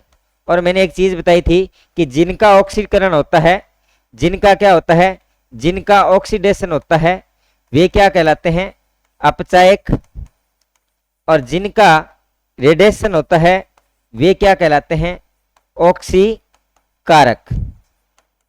तो यहां पर हमें क्या पूछा है, ऑक्सीकारक और अपचायक बताना है। तो देखो जिसका क्या हो, ऑक्सीडेशन, यहाँ पर ऑक्सीडेशन किसका हुआ है, अपचयन किसका हो रहा है, Cu का अपचयन हो रहा है। देखिए यहाँ पर Cu का क्या हो रहा है, कॉपर का क्या है, देखो कॉपर और Cu में से देखो Cu का क्या हो रहा है, अपचयन हो रहा है, तो ये ऑक्सीकारक हो गया, है ना। Cu क्या हो गया अपना, ऑक्सीकारक। हाइड्रोजन का क्या हो रहा है, अपचयन हो रहा है, तो ये हमारा क्या हो जाएगा, अपचायक हो जाएगा। तो Cu यहाँ देखना आपने, CuH2 और Cu, ये ऑप्शन सही हो जाएगा, क्योंकि हाइड्रोजन का यहाँ पर क्या हो रहा है, अपचयन हो रहा है, तो ये तो क्या हो जाएगा, ऑक्सीकारक हो जाएगा, जबकि Cu हमारा क्या हो जाएगा, अपचायक। तो यहाँ पर देखना CuO क्या है, इनका क्या हो रहा है, अपचयन, तो ये हो जाएगा आपका ऑक्सीकारक। या हाइड्रोजन का क्या हो रहा है, ऑक्सीकरण हो रहा है, तो H2 पाना क्या हो जाएगा, अपचायक। तो कौन से ऑप्शन में है, Cu का ऑक्सीकरण और H2 का अपचयन या अपचायक पदार्थ बोलते हैं। तो ए नंबर ऑप्शन है वो बिल्कुल राइट हो जाएगा भाई, इसको भी आपको अच्छे से ध्यान रखना है। नेक्स्ट क्वेश्चन देखिए, शिक्षा मनोविज्ञान से संबंधित क्वेश्चन है, शिक्षा मनोविज्ञान से संबंधित क्वेश्चन है। शिक्षा मनोविज्ञान क्या है, पहला क्वेश्चन, शिक्षा मनोविज्ञान की प्रकृति वैज्ञानिक है क्योंकि इसमें केवल विद्यार्थियों के व्यवहार का अध्ययन किया जाता है। शिक्षा मनोविज्ञान में केवल सूचनाओं का अध्ययन किया जाता है। शैक्षिक वातावरण में अधिगमकर्ता के व्यवहार का वैज्ञानिक विधियों के माध्यम से अध्ययन किया जाता है। केवल विज्ञान का अध्ययन किया जाता है। देखिए इसमें बिल्कुल अपना राइट ऑप्शन क्या होगा कि शैक्षिक वातावरण के साथ साथ अधिगम जो करता है उसके व्यवहार का भी क्या है, उन वैज्ञानिक विधियों के माध्यम से जब अध्ययन करते हैं तो वो किसके अंदर आता है, शैक्षिक मनोविज्ञान की प्रकृति क्या हो जाएगी, वैज्ञानिक है, क्योंकि इसके अंदर उसके वातावरण साथ ही साथ उसका व्यवहार का वैज्ञानिक विधियों से अध्ययन किया जाता है। तो राइट ऑप्शन क्या हो जाएगा, सी नंबर ऑप्शन बिल्कुल राइट हो जाएगा। निम्न में से किस मनोवैज्ञानिक ने संवेगात्मक बुद्धि पर काम किया था? देखिए संवेगात्मक बुद्धि पर सबसे पहले जॉन हॉवर्ड गावर्डन, डेनियल गोलमैन और जॉन मेयर, पीटर शेलावे, ये तीनों ही क्या थे? संवेगात्मक बुद्धि से संबंधित थे। अगर पूछे संवेगात्मक बुद्धि का संरचना मॉडल जॉन मेयर, पीटर शेलावे ने दिया था, डेनियल गोलमैन ने ये शब्द दिया था और हार्वर्ड गार्डनर ने भी संवेगात्मक बुद्धि पर कार्य किया था, तो ये सारे के सारे संबंधित है, डी नंबर ऑप्शन हो जाएगा। नेक्स्ट क्वेश्चन देखिए, मानसिक स्वास्थ्य विज्ञान शब्द का सर्वप्रथम प्रयोग किसने किया था? तो वो थे रुडोल्फ मेयर। देखिए क्लिफोर्ड बियर्स ने 1908 में मानसिक स्वास्थ्य पर कार्य किया था, मानसिक स्वास्थ्य शब्द दिया था, लेकिन वास्तविकता में रुडोल्फ है रुडोल्फ मेयर और विलियम स्वीटजर। यदि आपसे पूछ ले मानसिक स्वास्थ्य का जनक पूछ ले तो विलियम स्वीटजर एवं बेंजामिन बुश ये कहलाते हैं। वास्तविक में विलियम स्वीटजर और रुडोल्फ मेयर ने सबसे पहले इस शब्द का प्रयोग किया था और 1908 के अंदर क्लिफोर्ड बियर्स ने भी इस शब्द पर कार्य किया था। तो अपना राइट ऑप्शन क्या हो जाएगा? डी नंबर ऑप्शन है वो बिल्कुल राइट हो जाएगा। नेक्स्ट क्वेश्चन देखिए, मानसिक स्वास्थ्य विज्ञान का अभिप्राय मानसिक स्वास्थ्य के नियमों की खोज करना और उनके संरक्षण के लिए उपाय करना यह बतलाता है। ये परिभाषा किसने दी थी? तो ये परिभाषा जेम्स ड्रॉवर्स महोदय ने दी थी। किन्होंने दी थी? जेम्स ड्रॉवर महोदय ने। स्वास्थ्य विज्ञान का अभिप्राय मानसिक स्वास्थ्य के नियमों की खोज करना, यानी कि जगह जगह जाकर देखना, ड्राइवर करना, उपाय करना और बतलाना। तो ये परिभाषा किसने दी थी? जेम्स ड्रॉवर महोदय ने दी थी। तो एक नंबर ऑप्शन है वो अपना बिल्कुल राइट हो जाएगा। नेक्स्ट क्वेश्चन देखिएगा, निम्न में से कौन सा कथन सत्य है?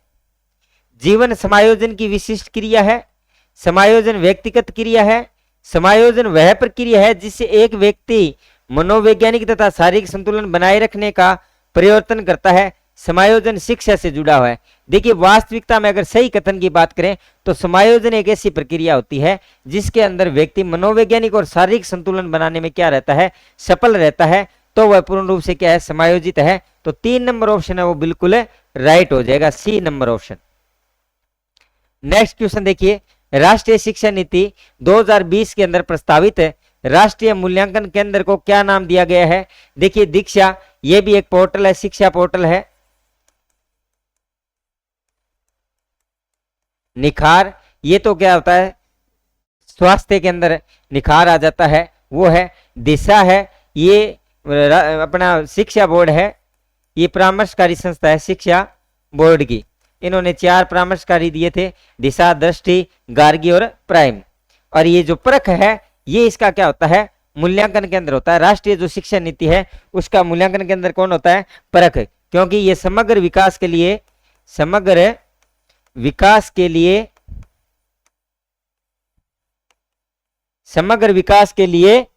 समीक्षा और ज्ञान, समग्र विकास के लिए मूल्यांकन, समीक्षा एवं ज्ञान का मूल्यांकन, ये इसका पूरा नाम होता है। इसको हम बोलते हैं परख। परख का तात्पर्य है समग्र विकास के लिए क्या करना? समग्र विकास के लिए मूल्यांकन, समीक्षा एवं ज्ञान का क्या करना? विश्लेषण। ये है समीक्षा। तो ये था 2020 नीति का मूल्यांकन केंद्र कौन सा हो जाएगा? परख हो जाएगा। तो डी नंबर ऑप्शन अपने बिल्कुल राइट हो जाएगा। नेक्स्ट क्वेश्चन देखिए, भारत का पहला राज्य नई शिक्षा नीति 2020 को लागू करने वाला था, तो सबसे पहले किसने की थी? कर्नाटक ने है। ये लागू कब हुई थी? 19 जुलाई 2020 को, ठीक है। और ये सबसे पहले किसने लागू की थी? कर्नाटक ने। राजस्थान के अंदर है वो नई शिक्षा नीति, अभी लागू होने वाली है, अभी तक लागू नहीं हुई है, इस पर कार्य चल रहा है, ठीक है। तो 1 नंबर ऑप्शन हो जाएगा। नेक्स्ट क्वेश्चन देखिएगा, बालकों को निःशुल्क एवं अनिवार्य शिक्षा का अधिकार अधिनियम 2009 संशोधन 19 के तहत प्रत्येक शैक्षणिक वर्ष की समाप्ति पर किन कक्षाओं की नियमित परीक्षा ली जाएगी। तो ये संशोधन करके क्या कर दिया गया है, पहले बोर्ड परीक्षा हटा दी गई थी भी, बोर्ड परीक्षा।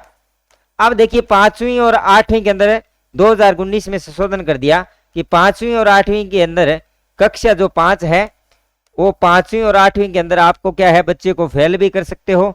2 महीने के बाद पुनः उसका परीक्षा एग्जाम हो जाएगा, फिर उसका मूल्यांकन और रिजल्ट आ जाएगा। और इन दोनों के अंदर बोर्ड परीक्षा अनिवार्य कर दी गई थी। तो 5वीं और 8वीं कक्षा के अंदर बोर्ड परीक्षा है पुनः प्रारंभ कर दी गई, नियमित परीक्षा ली जाएगी। तो 1 नंबर ऑप्शन बिल्कुल राइट हो जाएगा। समग्र शिक्षा अभियान के संबंध में सत्य है, समसा की बात कर रहा है कि समसा के लिए कौन कौन सी बातें सही है। यह एक केंद्रीय प्रायोजित योजना है, बिल्कुल सही बात है। राष्ट्रीय स्तर पर शिक्षा मंत्रालय के तहत इसमें गवर्निंग काउंसलिंग होती है, बिल्कुल सही बात है। इसके पूर्वोत्तर राज्यों में तो फंड पैटर्न है वो 90-10 का है, लेकिन यदि सीधा आ जाए केंद्र और राज्य की बात आ जाए तो ये कितना है, 60-40। केंद्र और राज्य का 60-40 है, पूर्वोत्तर राज्यों में 90-10 का है। तो ये सारे के सारे कथन है बिल्कुल सत्य हैं। तो डी नंबर ऑप्शन अपना राइट हो जाएगा। नेक्स्ट क्वेश्चन, स्क्वाइट में सी ग्रेड का क्या अर्थ है। State initiative for quality education. State initiative for quality education के अंदर देखिए ABC ग्रेड दी जाती है, ABC ये ग्रेड दी जाती है बच्चे को। तो उसके अंदर ए का मतलब क्या होता है, ए का मतलब होता है स्वतंत्र कार्य करने की जो क्षमता होती है वो ए ग्रेड होती है, उसे किसी की सहयोग नहीं होती, वह स्वयं में यदि बच्चा कोई कार्य करता है तो उसको ए ग्रेड मिलती है। मध्यम स्तर की यदि समझ है बच्चा, यानी कम सहयोग के साथ यदि वो कोई कार्य कर रहा है तो उसको कौन सी ग्रेड मिलती है, बी ग्रेड मिलती है। और यदि आरंभिक स्तर की समझ के लिए उसको शिक्षक की पूर्ण सहायता की आवश्यकता हो तो उसको कौन सी ग्रेड मिलती है, सी ग्रेड मिलती है। और हमें सी ग्रेड का अर्थ पूछा गया है तो बी नंबर ऑप्शन है वो बिल्कुल राइट हो जाएगा। ए ग्रेड और ए के अंदर भी A+ है तो वो आपका मेधावी छात्र हो जाता है। और इसके अंदर आपका सही आंसर क्या हो जाएगा, बी नंबर ऑप्शन, यानी 2 नंबर ऑप्शन है वो बिल्कुल राइट हो जाएगा, state initiative for quality education के तहत। नेक्स्ट क्वेश्चन देखो, SQE के अंतर्गत संचालित गतिविधियां हैं। देखिए स्क्वाइट के अंदर जितनी गतिविधियां उसमें क्या है, बाल केंद्रित शिक्षण, central children pedology, central children pedology है, ये भी चलता है। गतिविधि आधारित अधिगम, अर्ली बेस्ड लर्निंग प्रोग्राम है वो भी चलते हैं। सतत व्यापक मूल्यांकन, CC मूल्यांकन है वो भी इसके अंदर चलता है। तो ये सारे के सारे प्रोग्राम हैं, ये सारी की सारी जो गतिविधियां हैं स्क्वाइड क्या करता है, संचालित करता है। तो अपना ऑप्शन क्या हो जाएगा, डी नंबर ऑप्शन है वो बिल्कुल राइट हो जाएगा। नेक्स्ट देखिएगा, डाइट के प्रबंधन एवं प्रशासन हेतु डाइट विकास एवं प्रबंधन समिति में कितने सदस्य होते हैं। तो कुल सदस्यों की संख्या है इसके अंदर वो कितनी होती है, 12 होती है। 1 नंबर ऑप्शन है वो हमारा बिल्कुल राइट हो जाएगा। चलिए नेक्स्ट क्वेश्चन, ये IASC का पूरा नाम क्या है। तो IASC का पूरा नाम क्या होता है, institute of advance studies in education, institute of academic study in education, institute of academic study, institute of advance study. देखिए इंस्टीट्यूट ऑफ एडवांस होता है, एडवांस स्टडी इन इंग्लिश नहीं होता तो ये गलत हो गया। एकेडमिक होता है नहीं, ये भी गलत हो गया, ये भी गलत हो गया। तो 1 नंबर ऑप्शन है, IASC का पूरा नाम क्या होता है, institute of advance studies in education. तो ये ऑफ और इनको आप अच्छे से ध्यान रखना, एडवांस स्टडीज इन एजुकेशन। तो 1 नंबर ऑप्शन है वो बिल्कुल राइट हो जाएगा। चलिए आज के मॉडल पेपर का ये अंतिम क्वेश्चन क्या है, राजस्थान माध्यमिक शिक्षा अधिनियम कब बना था। राजस्थान माध्यमिक शिक्षा अधिनियम 1957 को बना था। कब बना था, 1957 को। और राष्ट्रीय राजस्थान माध्यमिक शिक्षा बोर्ड है उसकी भी स्थापना कब हुई थी, 1957 में हुई थी, 4 दिसंबर 1957 को। तो ये जो राष्ट्रीय राजस्थान माध्यमिक शिक्षा अधिनियम है ये कब बना था, सन 1957 में बना था। तो बी नंबर ऑप्शन है बिल्कुल राइट हो जाएगा। तो ये थे हमारे द्वारा तैयार किए गए फर्स्ट ग्रेड के लिए 15 जो मॉडल पेपर, सभी मॉडल पेपरों का वीडियो सॉल्यूशन करवा दिया गया है। सभी साथी वीडियो सॉल्यूशन देखने के बाद अपने कमेंट बॉक्स में जरूर कमेंट करें, साथ ही साथ ज़्यादा से ज़्यादा शेयर और लाइक करें। इसके साथ साथ हमारी जो सेकंड ग्रेड की जो बुक है वो भी बाजार में उपलब्ध हो गई है। जो भी साथी अपने साथी हैं जो सेकंड ग्रेड की तैयारी कर रहे हैं तो वो भी PYQ की सेकंड ग्रेड की बुक है वो आप खरीद सकते हो। धन्यवाद।